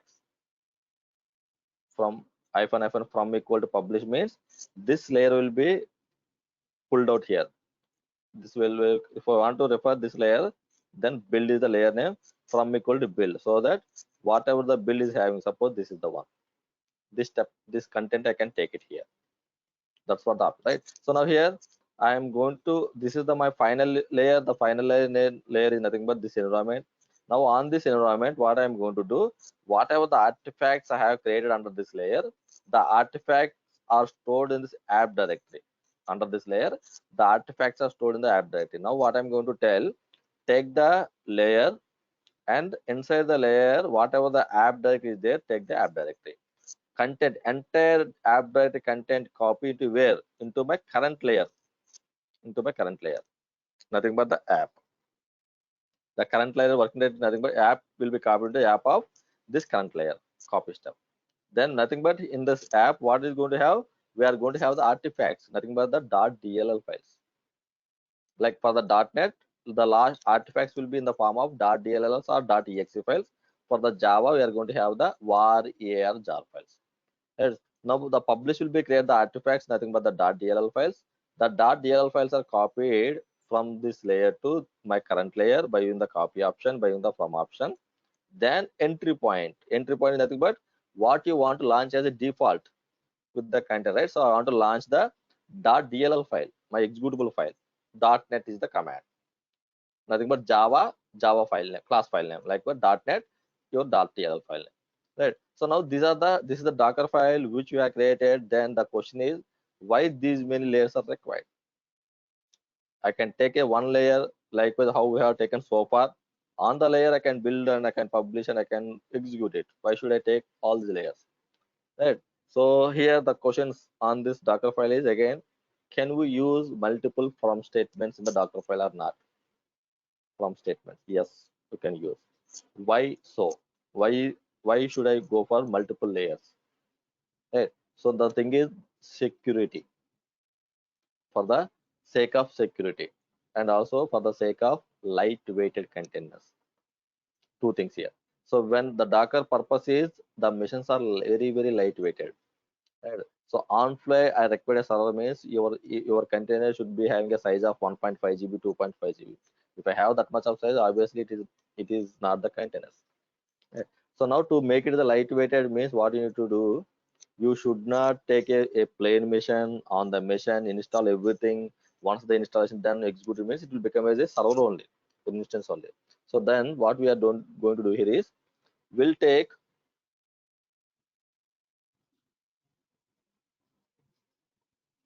now here what we are going to do here is, we are going to create the containers something like this by using the layers. So now here I'm going to split, suppose I have three layers. So now here this layer, right? So now here I want to deploy my Java application. Right? To deploy the Java application, you require a web server. The web server can be a Tomcat or Apache or Nginx, something, whatever it may be. So now here the first I required the Java code. Now to this is my application. So now to run this code, you require the Java platform. Right? Otherwise, you cannot compile the code and you cannot execute the code. Right? You cannot create the artifacts. Right. So now here this Java is a combination of Node.js also. This application is a combination of Node.js, means you require the Node.js platform also. It requires this application is a combination of React.js also. React.js means you require the React.js platform also. Right. So now my code, my application is, let's take not the Java code, my application. So now here my application is a combination of Java, Node.js, and React. For that I require all the platform. So now here once I got the platform, then what I need to do, I need to build the code, means compile the code and create the artifacts, then finally deploy it. Right.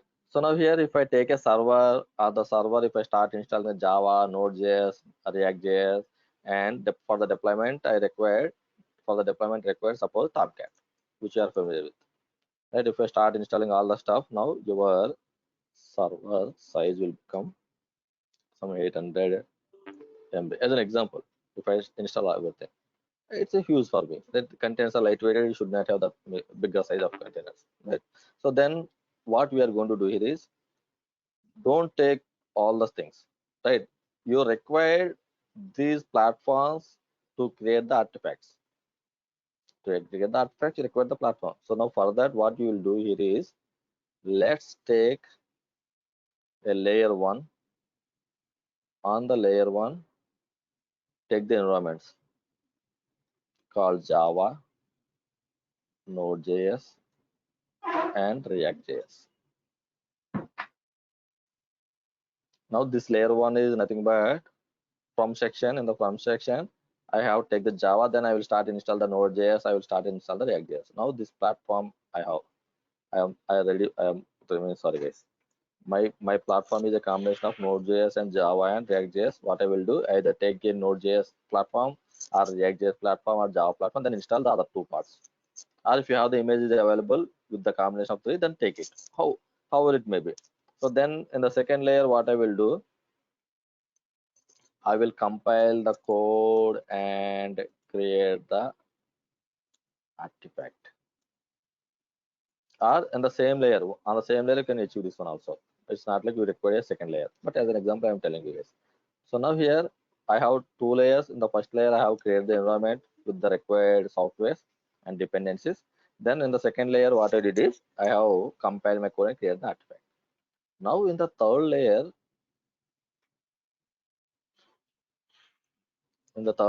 I will take the Tomcat environment and I will deploy the code. Right, the code is nothing but the artifact. I deploy the artifact, which was created in the second layer into current layer of Tomcat something. The Tomcat environment I have created in the third layer, then deploy the artifact from the second layer to the current. So now here this Tomcat, right? So here all the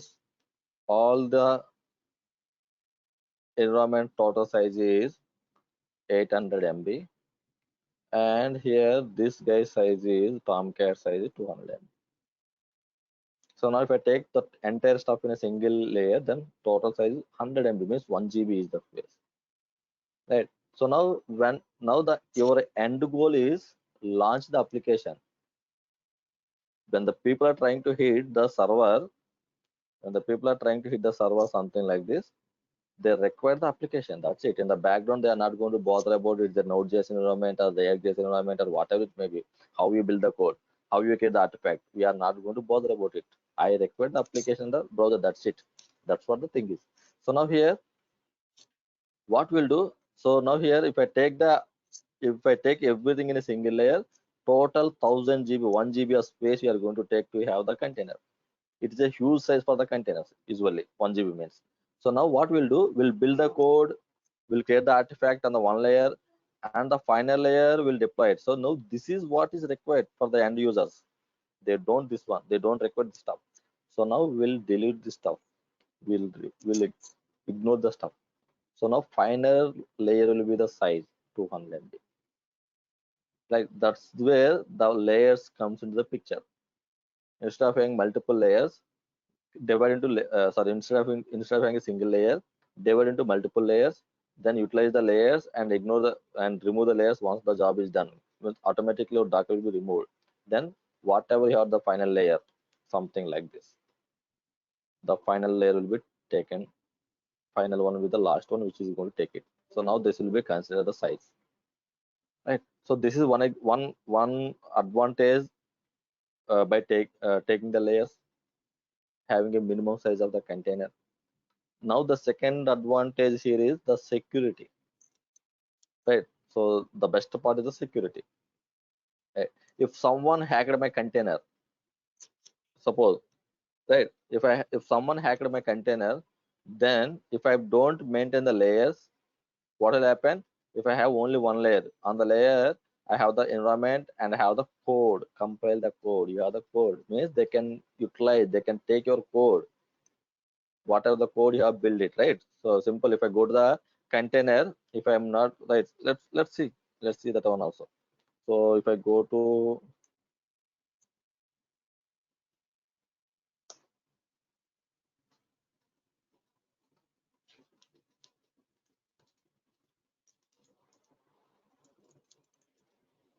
here, I have the container Docker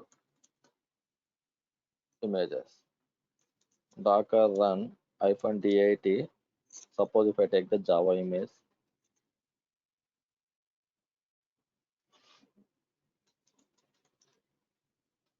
okay. So because we are not mentioned in the CMD section to have this container running, that is the reason even though I have mentioned the Docker DIT, it is not maintained. Okay, fine. Let's go with this one only, Docker Apache image. So now Docker, I have this container is running. So now Docker execute hyphen it. Right, to connect the container, we know the command, right? Docker execute is the one. Then container, take the container, then bin bash. Now I connected to the container.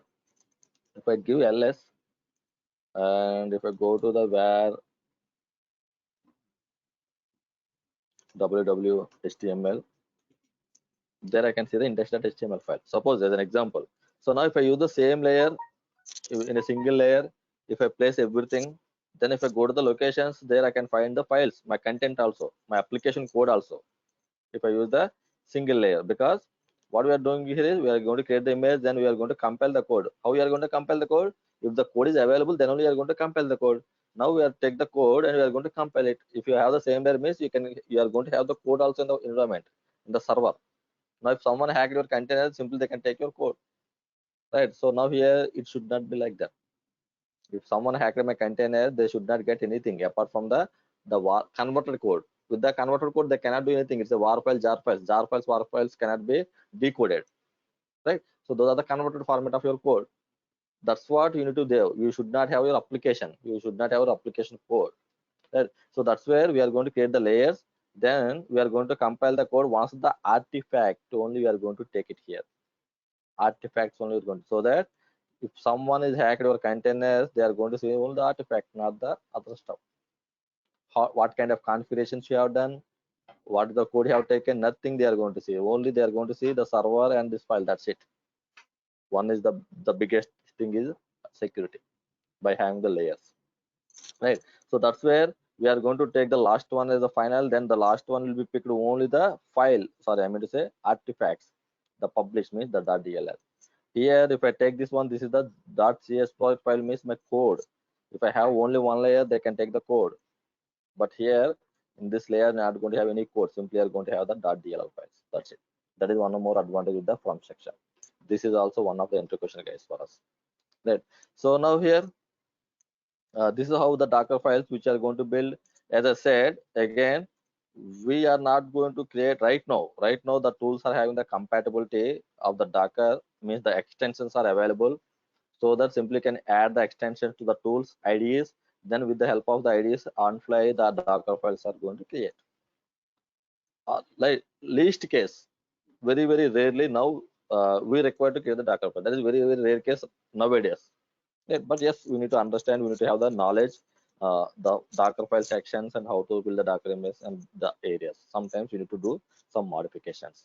So we have added this code actually. This is not part of the tool which is built for the Docker file. The tool is build this code actually. Now this is the code we have added to monitor my containers for the monitoring section. Right guys. So now this is about the Docker files and how we are going to build the Docker, our custom images by in the Docker files. Right. So now we have the other ecosystem of the Docker is Docker Compose. Docker Compose is ecosystem which is available from the Docker side. Okay. Let's take a small break, like 15 minutes break. Okay. We'll come back and we'll see Docker Compose. Right, guys? So Okay, now the thank you. time. Yeah. Okay. Yeah. So now the time is 1:10. Okay. We'll meet after 10, 15 minutes. Wait. Okay.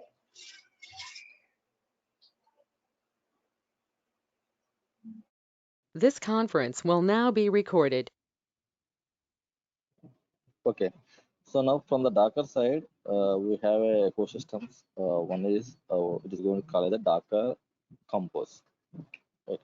So what is the Docker Compose here, and why the Docker Compose is required, and where we are going to use this Docker Compose. Okay. So now I will go to our previous example called WordPress site setup. Right. If you guys remember, in our previous class, we have seen how to set up the WordPress site. Okay. So to set up the WordPress site, here, what are the components are required? Right. The components are nothing but here we require the front end and we require the back end, and the front end and the back end has to be communicated one and each other so that the application can be accessible. Means you can work with the application. So for that, what we have done here is we have created a backend called MySQL container, and we have created a front end called My WordPress site, and with the option hyphen link, we communicated one and each other. Right, that's what we have done. Right. So now if I take the two-tier application, two-tier means we have a one front end and one back end, like app server and DB server. If it is a three-tier, app web server, app server, and DB server. Up we are going to call it tiers, three tiers, two tiers, something like that. Okay. So now here, if you want to launch an application, if it is a three-tier, we require web server, app server, DB server. If it is a two-tier, we require web server, DB server, like that, the combination. Right? Apart from the servers, what else is required for us? Right? Apart from the server, what else is required here is, if I take a simple example here,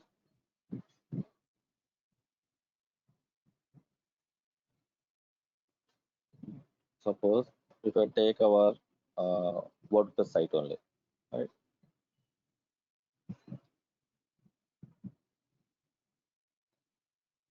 Front end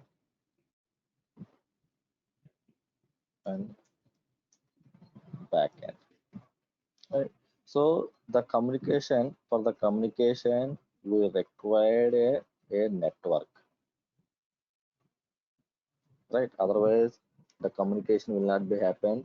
If the front end is deploying some other network, if the back end is deploying some other network, if there are in two different networks, then the communication is not going to happen. So now here we require a network layer.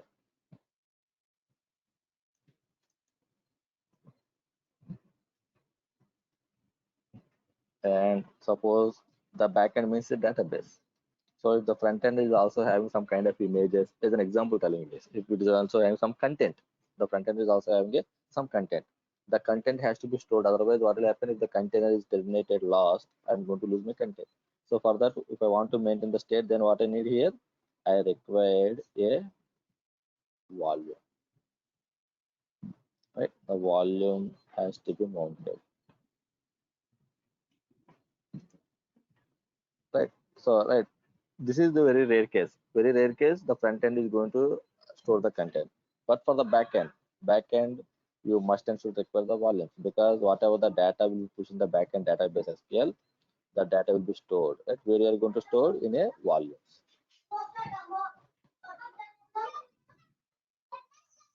Right. So here volumes are required to store the data persistence. Otherwise, we are going to lose the data when the contents are gone.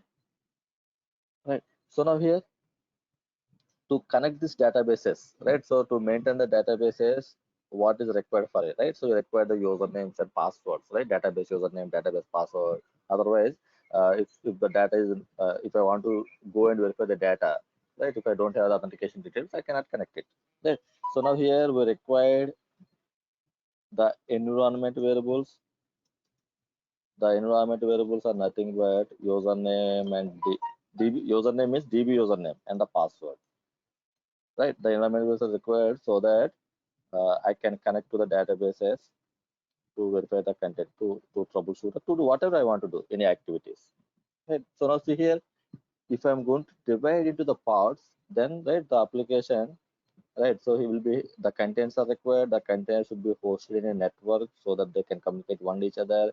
To for the data persistency, you require the volumes, right? And you require the variables, environment variables to connect your data backends, right? Then again, if I launch both in a single network, there is a chance of hacking. People can hack. So now what I can do, I can divide the networks into private network and public network. Right? It's a network one and is a network two, so that it can be maintained as security. Right? As of let's forget about this one. Right? Right. So now like is now here multiple components combination will become as a complete application. That's what that this is a complete application with the different components. Now these all the components has to be combined one and each other, and they have to communicate one and each other so that the people are going to access the application without any issues. If something is failed, they are not going to access. If something is failed, you cannot maintain it properly. Like they will be right. So now here, if I'm going to launch individually front end container, launch the front end container, then individually I need to mount it. Right, volume has to be mounted, and I need to pass the environment variable separately, like Docker run -e, Docker run -v. Those options you have to pass it. Correct. So now when I'm going to talk about the backend, again Docker run the backend service MySQL, then volume -v mounted -e environment variable. That networking. Right. Likewise, every time when you want to launch this setup, this complete application setup, we need to pass these options along with the run command. Otherwise, the proper setup is not going to establish, not going to create. Right.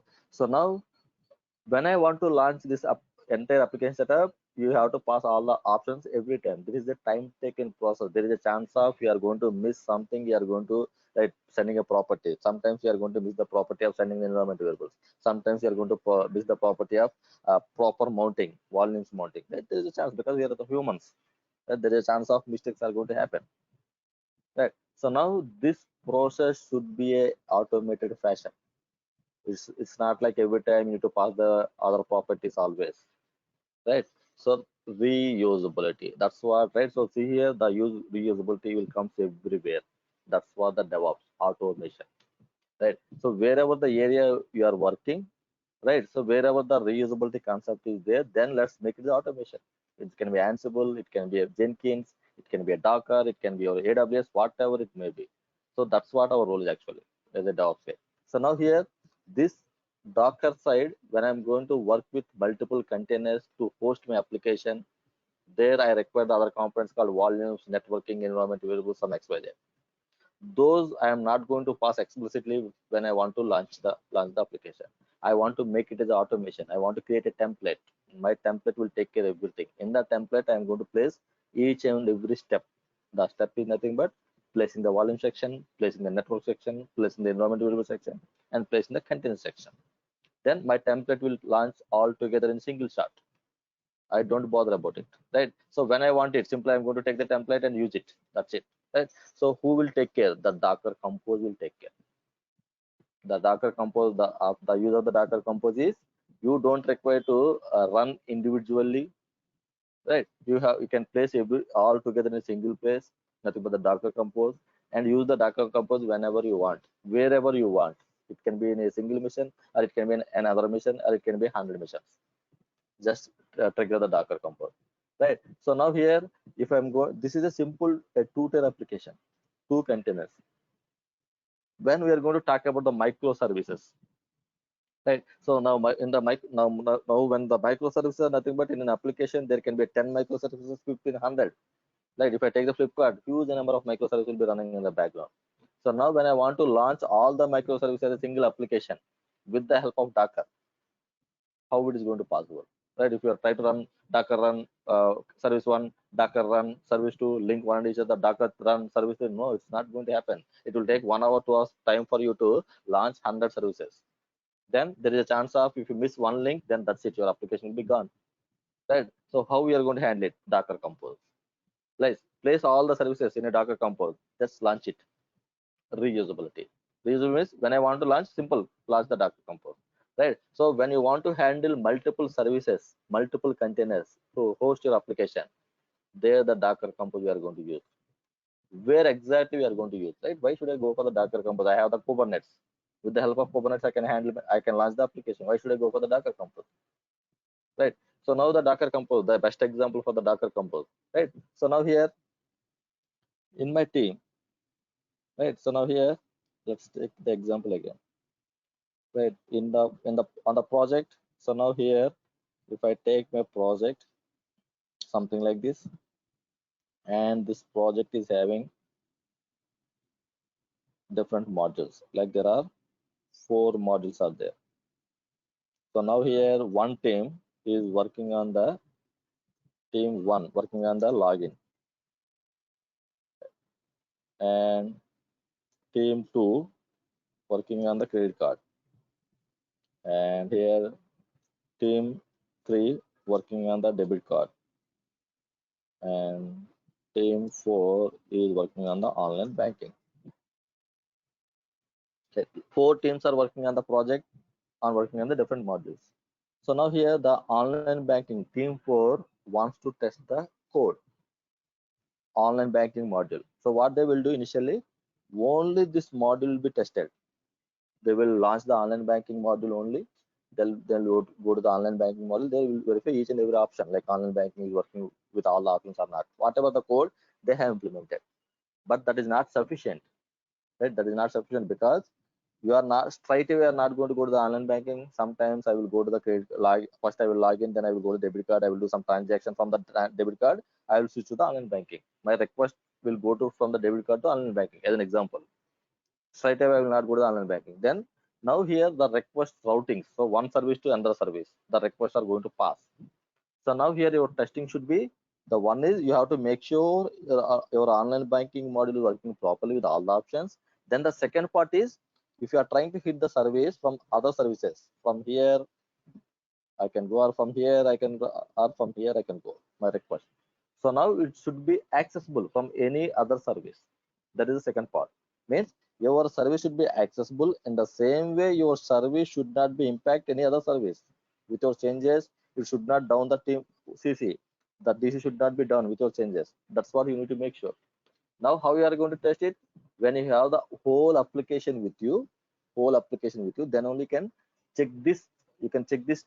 You can perform the test. Means you can go to the online banking. Sorry, you can go to the credit card. From that, you can hit the online banking. You can go to the debit card. You can hit the online banking. When you have the whole application. Now, where you are going to get this whole application? On the environments. Right? That's where we have the environments: development environment, quality assurance environment, staging environment, processing. There you are going to have the whole application. So means you have to deploy. You have to deploy. You have to deploy means you have to push your code, the online banking module, to the GitHub. Then your CI/CD process will be triggered. Your means the DevOps CI/CD process will be triggered.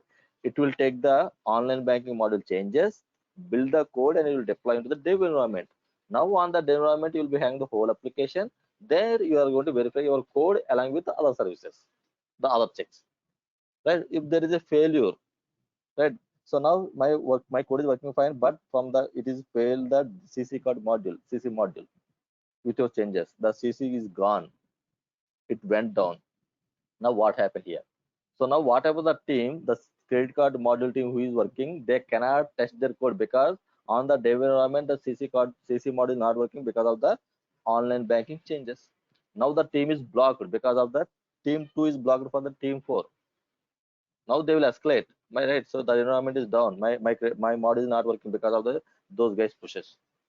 Right. So now the developers don't want to face such kind of situations. They upfront they want to verify it before pushing the code into the source code management. They want to verify the complete flow on their local machines. Now they feel the code is working fine, then they will push the code so that they are not going to face this kind of situations. So now the concept here is checking the code locally, validating the code locally, means on their laptops, on their desktops, not on the environments.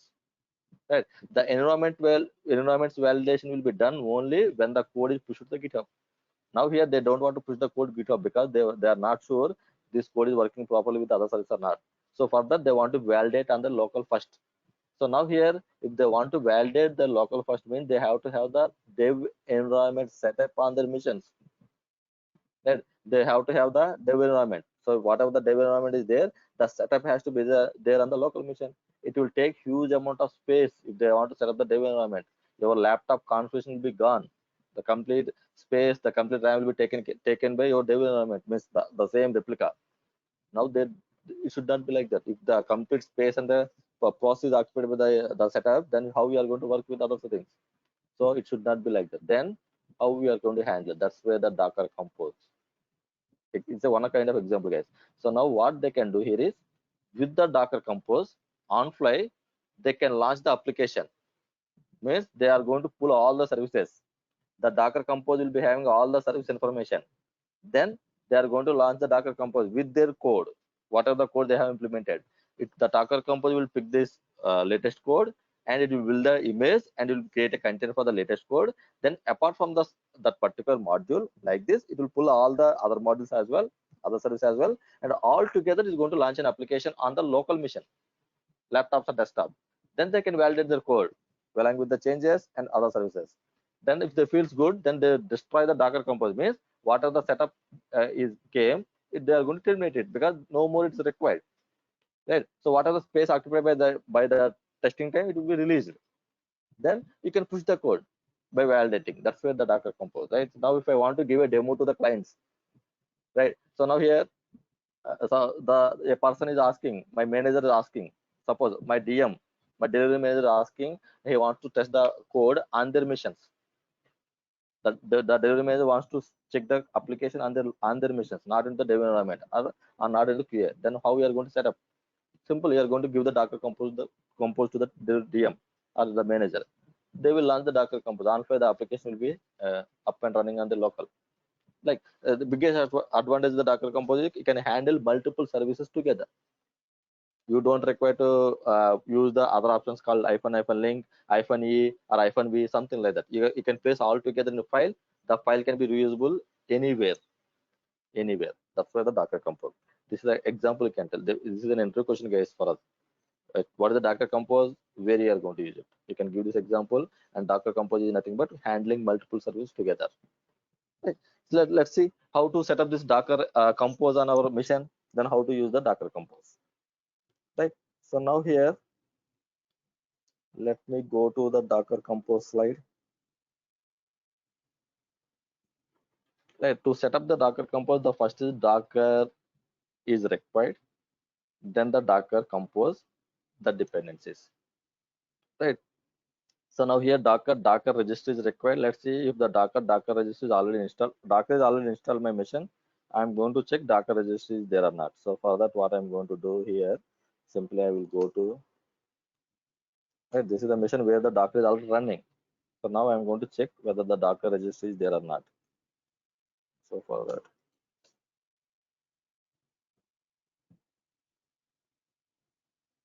no package Docker registry is not available. So let me see.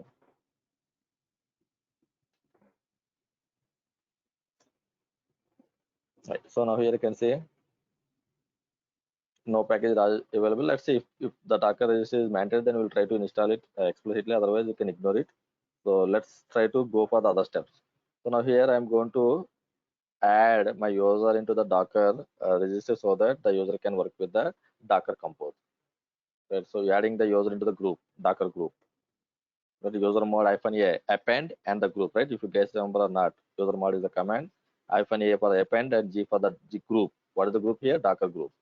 So who am I means the current user will be added into the Docker group, right? Who am I? So that we are going to give the permissions to work with this Docker ecosystem. That's it. Simple. Docker group. In the Docker group, we add the user. Enable and start. Already Docker is up and running, so we can ignore this one. Then Docker compose installation. So EPL release is the package which is required to install the Docker compose.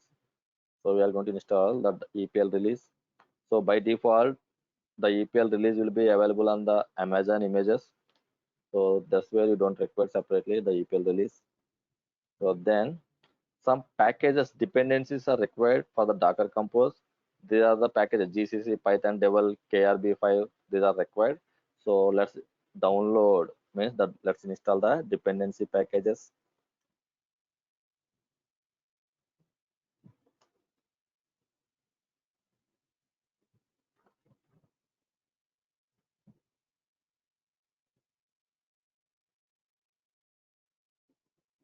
Then Docker Compose. Install the Docker Compose.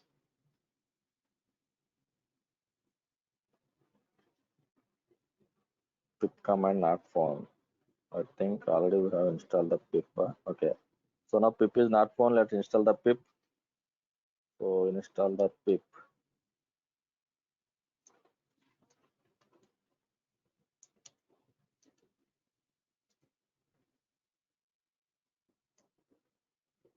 I think I have given the pip installation as GCC, Python Devel.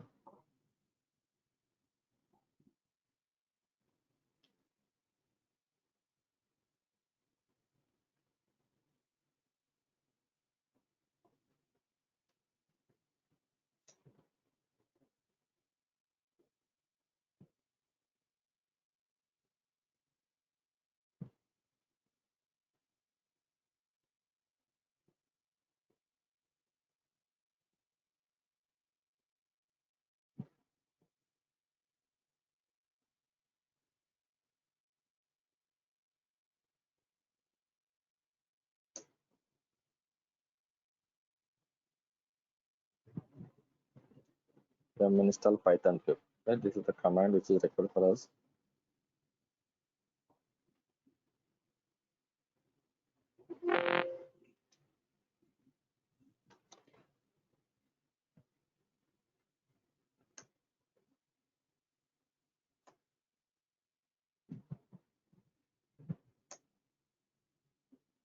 Pip install Docker Compose.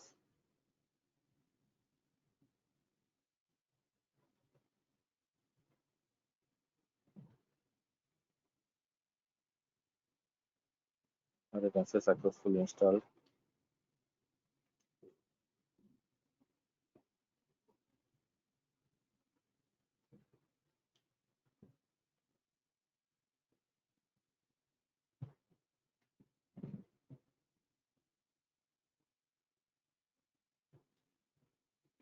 Python pip.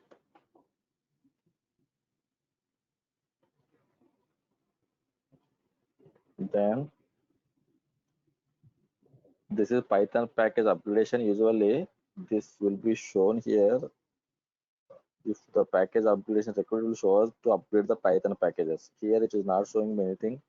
So we can ignore this stuff actually. Upgradation of packages. So now here if I run the Docker Compose -v, that you can see here Docker Compose version 1.26 build unknown. Something is throwing error for us here. So cryptography warning Python is 2 is no longer supported by the Python core and support for the network created cryptography feature. Okay.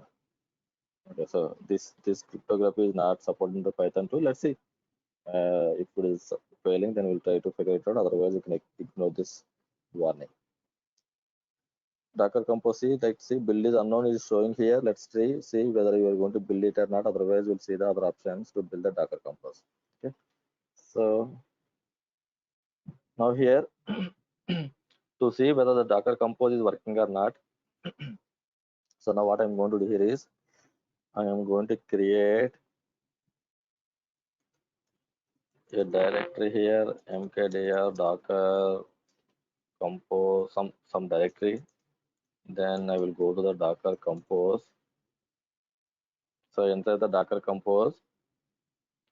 I'm going to create a file called docker compose.yaml file. So to work with the Docker Compose, right? So this is the file naming convention. For the Docker file, to create the Docker images, Docker file is required, right? Docker file, capital D, and Docker file. In the Docker file, D is the caps. So likewise, when you want to work with the Docker Compose, the file naming should be docker-compose.yaml file. So inside the docker compose.yaml file, just I'm going to place a line, nothing but run the hello world container. So now here I want to run the hello world container with the help of docker compose. That's it. So now here this is the name just for to recognize, and this is the image. So now this is the name just for to recognize. So on the console, this name will be displayed. So now here I'm going to tell in the docker compose that I want this image. Create a container with this image. So then save it. Right. So now here to run this docker compose.yaml file, docker hyphen compose up is the command. Right. We require a docker compose.yaml file.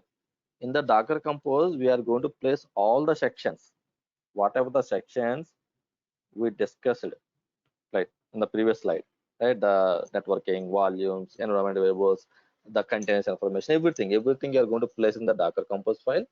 Then the docker compose file will be triggered or will be executed with the help of the command called docker compose up. So now here we are not placing all the stuff. Simply we are going to test it whether my docker compose is working or not. For that reason, just I have placed a step called run the hello world image. Right. So let's see. Right. So now here the docker compose is up and running. So it is not an issue for us. So whatever the build something is shown, right? So it's not an issue for us. I can see here when I run the docker compose up, that as I said, the name, that this is the name, what is the name I have passed it. So the name will be displayed. Then this is the step. The step is nothing but your task, right? My task is run the hello world image. The hello world image is executed. The same, the docker run only, the hello world container only. So now what the docker compose is going to do, whatever the steps you have placed in the docker compose, those will be executed. That's it. Right. So now you need to place the steps properly, and you need to give the proper linking between the steps, means between the services. So now your docker compose will be executed whatever you have mentioned in the docker compose file. Right.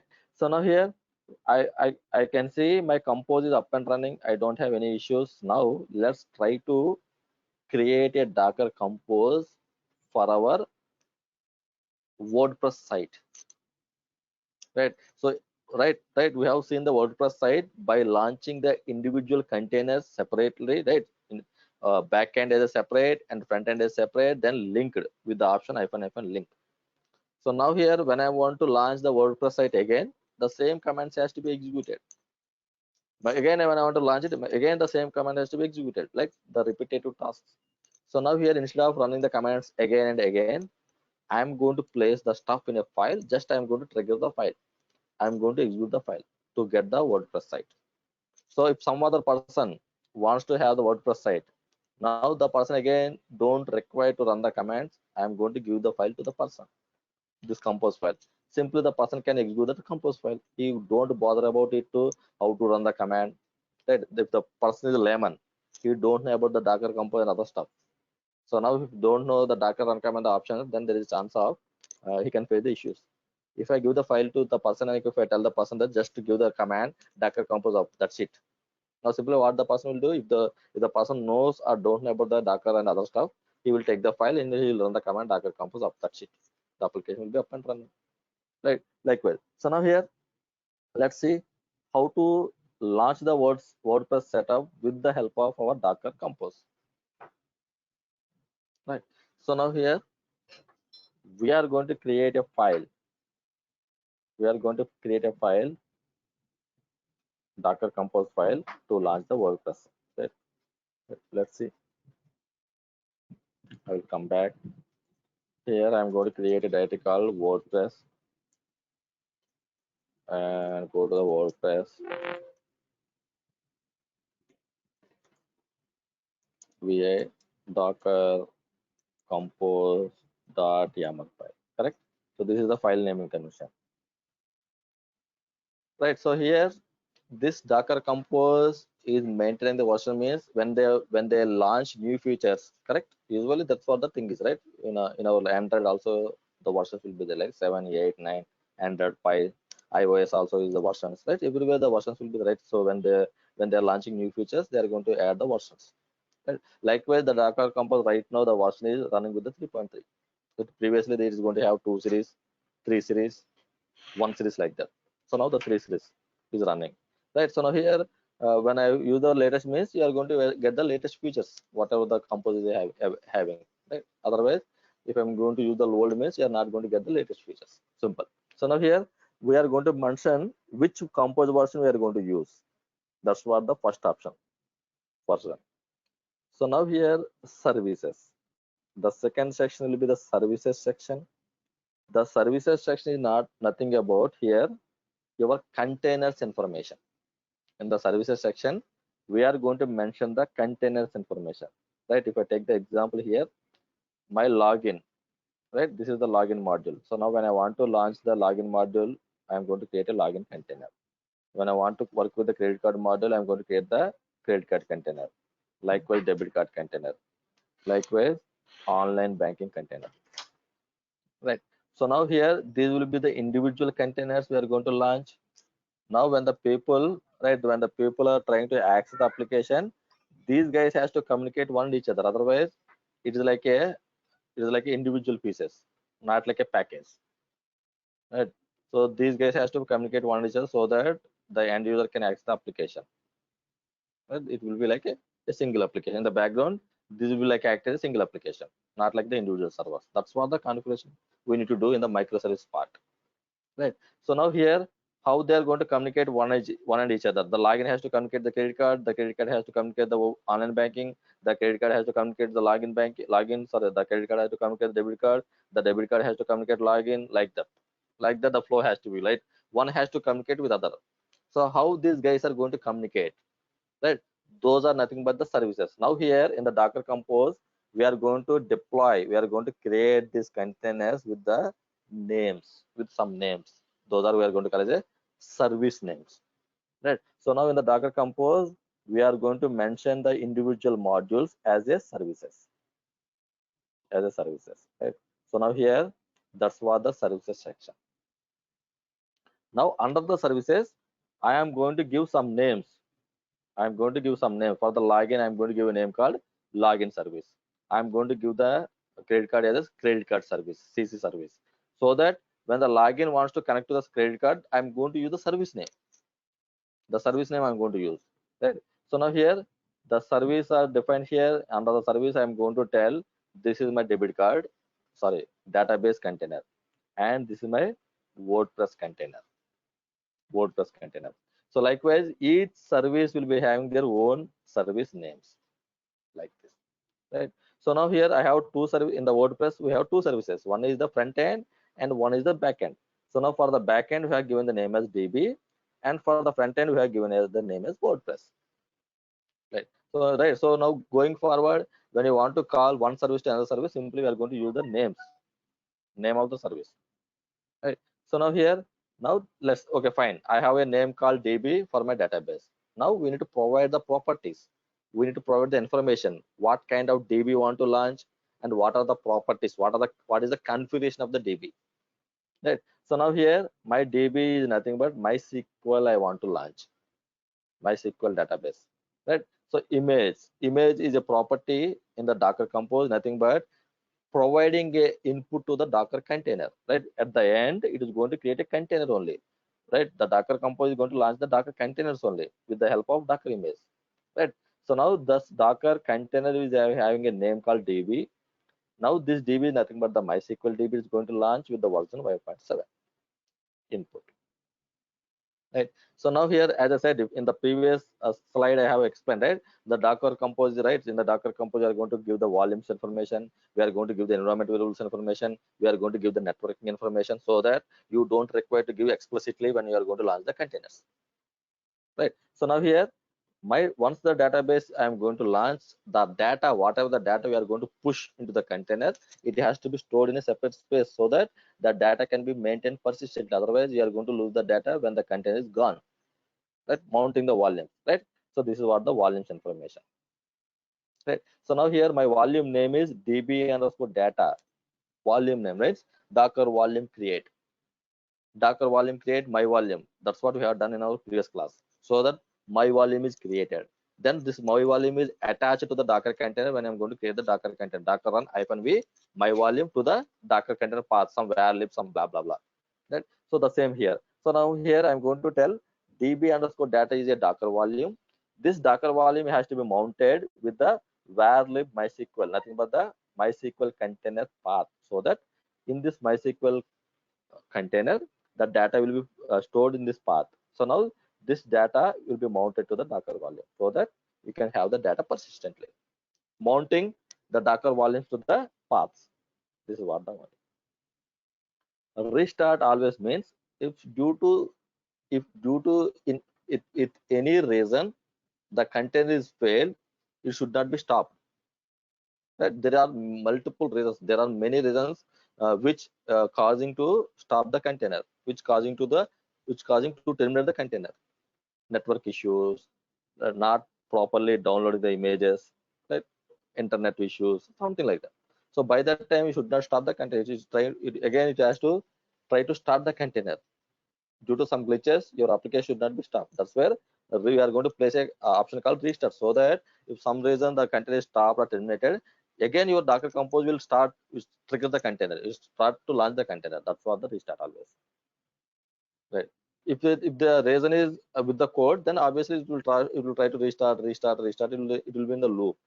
If the reason is not with the code, some reason the networking or something, immediately when the restart is happened, the container will be up and running. That's what the advantage with the restart options with the containers.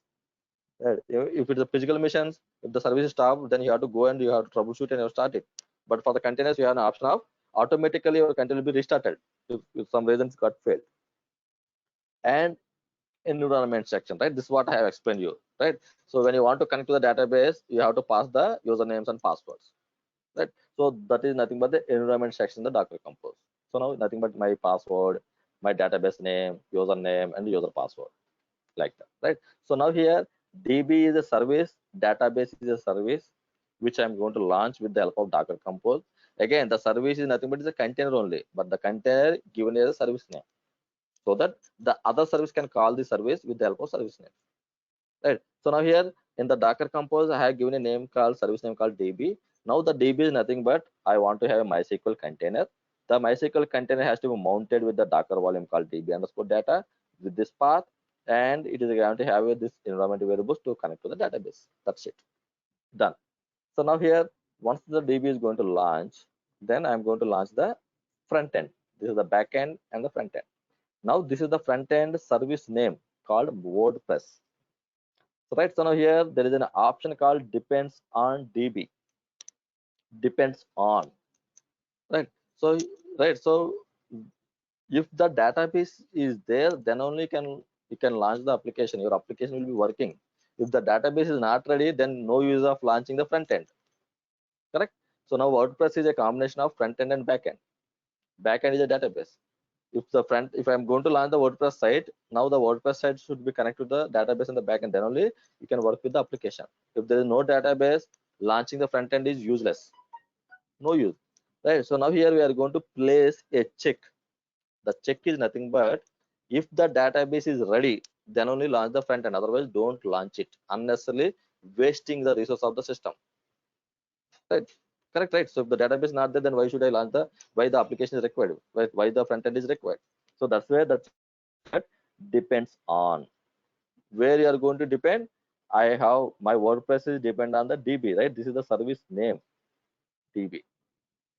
So now here, before launching the front end, it is going to check whether the DB is up and running or not. If the DB is not up and running, it is not going to launch this WordPress.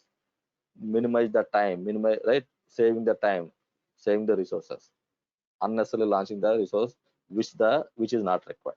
Right? If the DB is up and running, then it will go for the process. That's what the check here is depends on. Right? So now here the front end image is a WordPress, the front end site.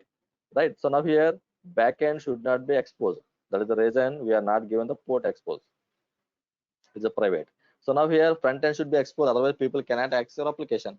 Right. So now here the WordPress site is in the Docker file. The WordPress site is exported with the port 80 in the Docker file. right? But into the outer world, I'm going to use some port number called 8000. It is not like mandatory 8000 is required. No, you can change any port number on the server. If the 8000 is available, you can use it. If on the server, if the 8000 is occupied by some other service, you can change the port number with some other port number. This is the port number which we are going to use to access the application into the outer world. This is the port number which is used in the Docker file so that your application can be accessed into the outer world, right? That's what the link here is, right? So now the front end is required to expose, otherwise you cannot access the application. So that is the reason the port is given here. Then the restart, same thing. If the WordPress is failing with some reason, again your Docker Compose will start to create the container again. But now to connect to the front end, right? So now here this application, it has to be connected to the database. But then only when I am going to load my images, my blogs will be stored in the backend, right? So how it is going to connect? This is the connection string, database connection string, right? So now this guy is going to use the DB port called 3306, nothing but the MySQL port number, and the DB user.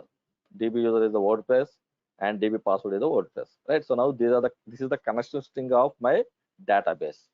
Now my front end will be use the connection string and will be get connect to the database. This was the link done. Front end is going to connect to the back end. When this front end is going to launch when the back end is ready, and this is the input, right? So now here we have used the volume called db underscore data, right? If the volume, right, I need to provide the volume information. Where? In the volume section. In the volume section I have provided the db underscore data, nothing but my Docker Compose will create the volume, then this volume will be attached to this path. Right. Network information is not covered here. We'll see in the network information in the next next example. As I said, we are going to have the volumes, networking, and network information and the environment variables like this, right? So now here, see, if I want to launch this with the commands, then you need to take care of the environment section, volume section, everything, port section, Docker run -v, Docker run -e, Docker run -p. So now you don't need to bother about anything. Simply you need to run Docker Compose up. That's it. Automatically everything will be taken care of by your Docker Compose. Right. So a person who is not having the understanding of Docker Compose also, he can launch the application. That's for the automation. Right. This is not, you don't require the knowledge in the Docker. As an example. Right. So now here let's try to launch this Docker Compose. Save the file. I think it is gone.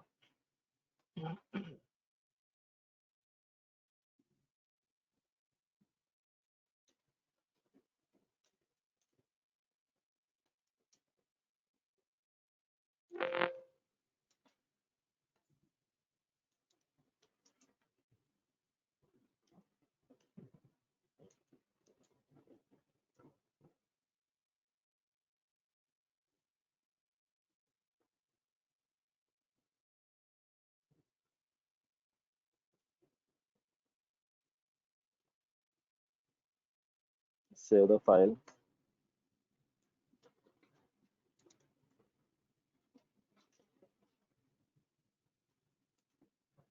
Docker Compose up. Right. To run the Docker Compose, wherever the Docker Compose at YAML file is there, go to that location and run the Docker Compose up. Enter. Let's see here. See the first one. MySQL will be running here. Right, in the Docker Compose, my first section is the DB section.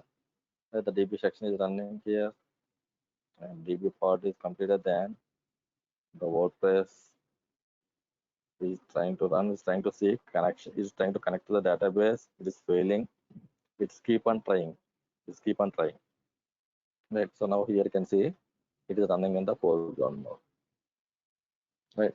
So let's here in, initially it is not able to connect it. It keep on trying connection repeat. Then finally it's keep on trying. Finally it got the connection.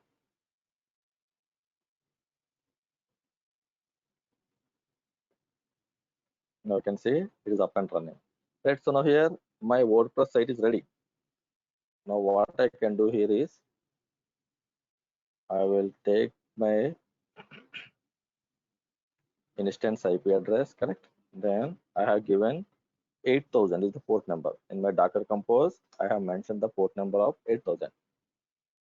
See, WordPress admin is ready. That's it. Right. So now here, when I want to launch the Docker Compose, now forget about Docker run commands and other stuff. Forget about simple, right? Take the Docker Compose file,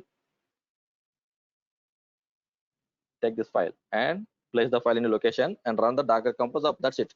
You don't bother about the Docker runs, the options -e, -v, or whatever it may be. Right. So now here, this is the Docker. Right now we know, right? So you can download, you can write content, you can go for the WordPress uses. So now here, I will go to here and I will forcefully stop it. So right, because this foreground mode is locked in my system, I cannot work with other services, with other work, right? Because I'm running, it is running in the foreground mode, right? So now again, if I want to do some other activities, then I need to force stop it. Right, Control C, forcefully I stopped it. Right now here, it is stopping the containers, my containers. So now if I go here, if I try to access this 8000 port number, obviously you cannot access because those containers stop. Now here, right, so if I want to use the Docker Compose, if I use the Docker Compose up, it is running in the foreground mode so that I cannot access, I cannot work with the other areas or my other activities. Right. So now for that, again we have a option called run in the background mode. At front foreground mode and background mode, correct? Daemon mode. Right. That's where if you guys remember Docker run -d, run in the background mode, daemon mode. Right. So likewise in the Docker Compose also, you can ask the Docker Compose to don't run in the foreground mode, run in the background mode. For that, Docker Compose up -d is the command. Up -d, so that your containers will be running in the background mode, your Docker Compose. Right. So now here, if I go again and try to refresh, you can access the application ready, and also parallelly you can continue with your other works. Right, likewise you can run in the background mode by using the -d. Now here Docker Compose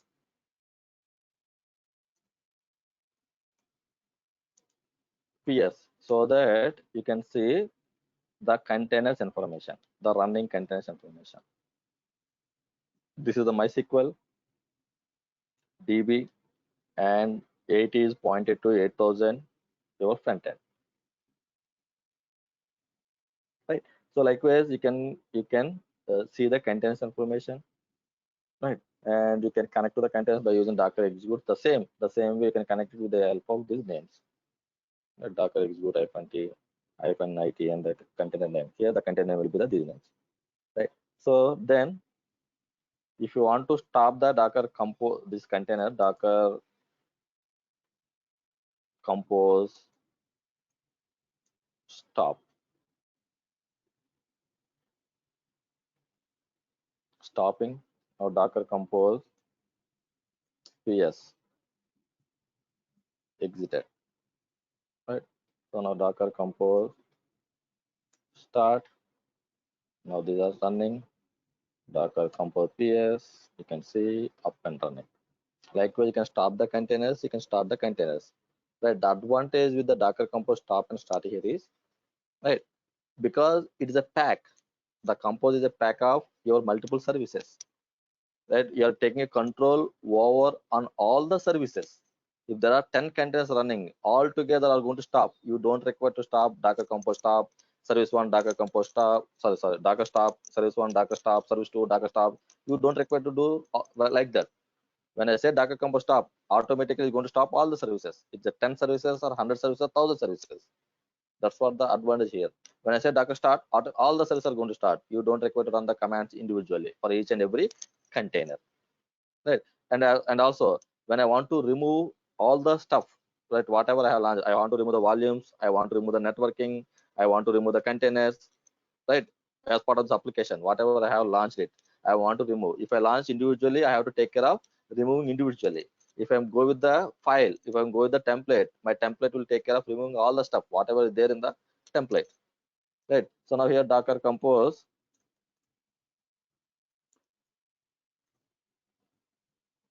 compose RM, so that it is going to remove my containers. So here that will be futurely something no stopped containers. Okay, so now here it is going to looking for the stopped containers. RM-FC, let's see. So it is not working here. Let's stop it first,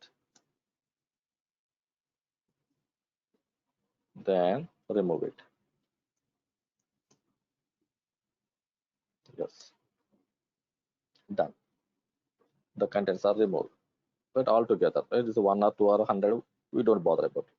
So likewise, the Docker compose, right? So, compose, these are the commands: compose up -d, Docker compose ps, Docker compose start, Docker compose stop, Docker compose rm to work with the services. Now here the services are nothing but it is technical word in the Docker compose, nothing but a container. In the background is a container, right? So you guys can observe the commands I have given here, the compose commands. Yes, up -d, ps, stop, rm, these commands. Right. So today I'm going to stop it here. Tomorrow we'll see the other example with the Docker compose. Like just to have seen with the 2 services, tomorrow we'll see with the 5 services. Like it can be 5, 10, 100. Right? Docker compose is nothing but handling multiple services together. Right. So then we'll see the other ecosystem of the Docker, nothing but the Docker form. Right guys, any doubts, any clarifications? Able to understand or not? Fine, Shankar. Yeah. So please practice మళ్ళీ it. ఒకసారి వింటే ఒకసారి వినండి, మళ్ళీ కొంచెం practice చేయండి. Practice is very important. Then okay guys, then see you tomorrow 10 o'clock. Okay thank you Shankar. Thank you. Thank you.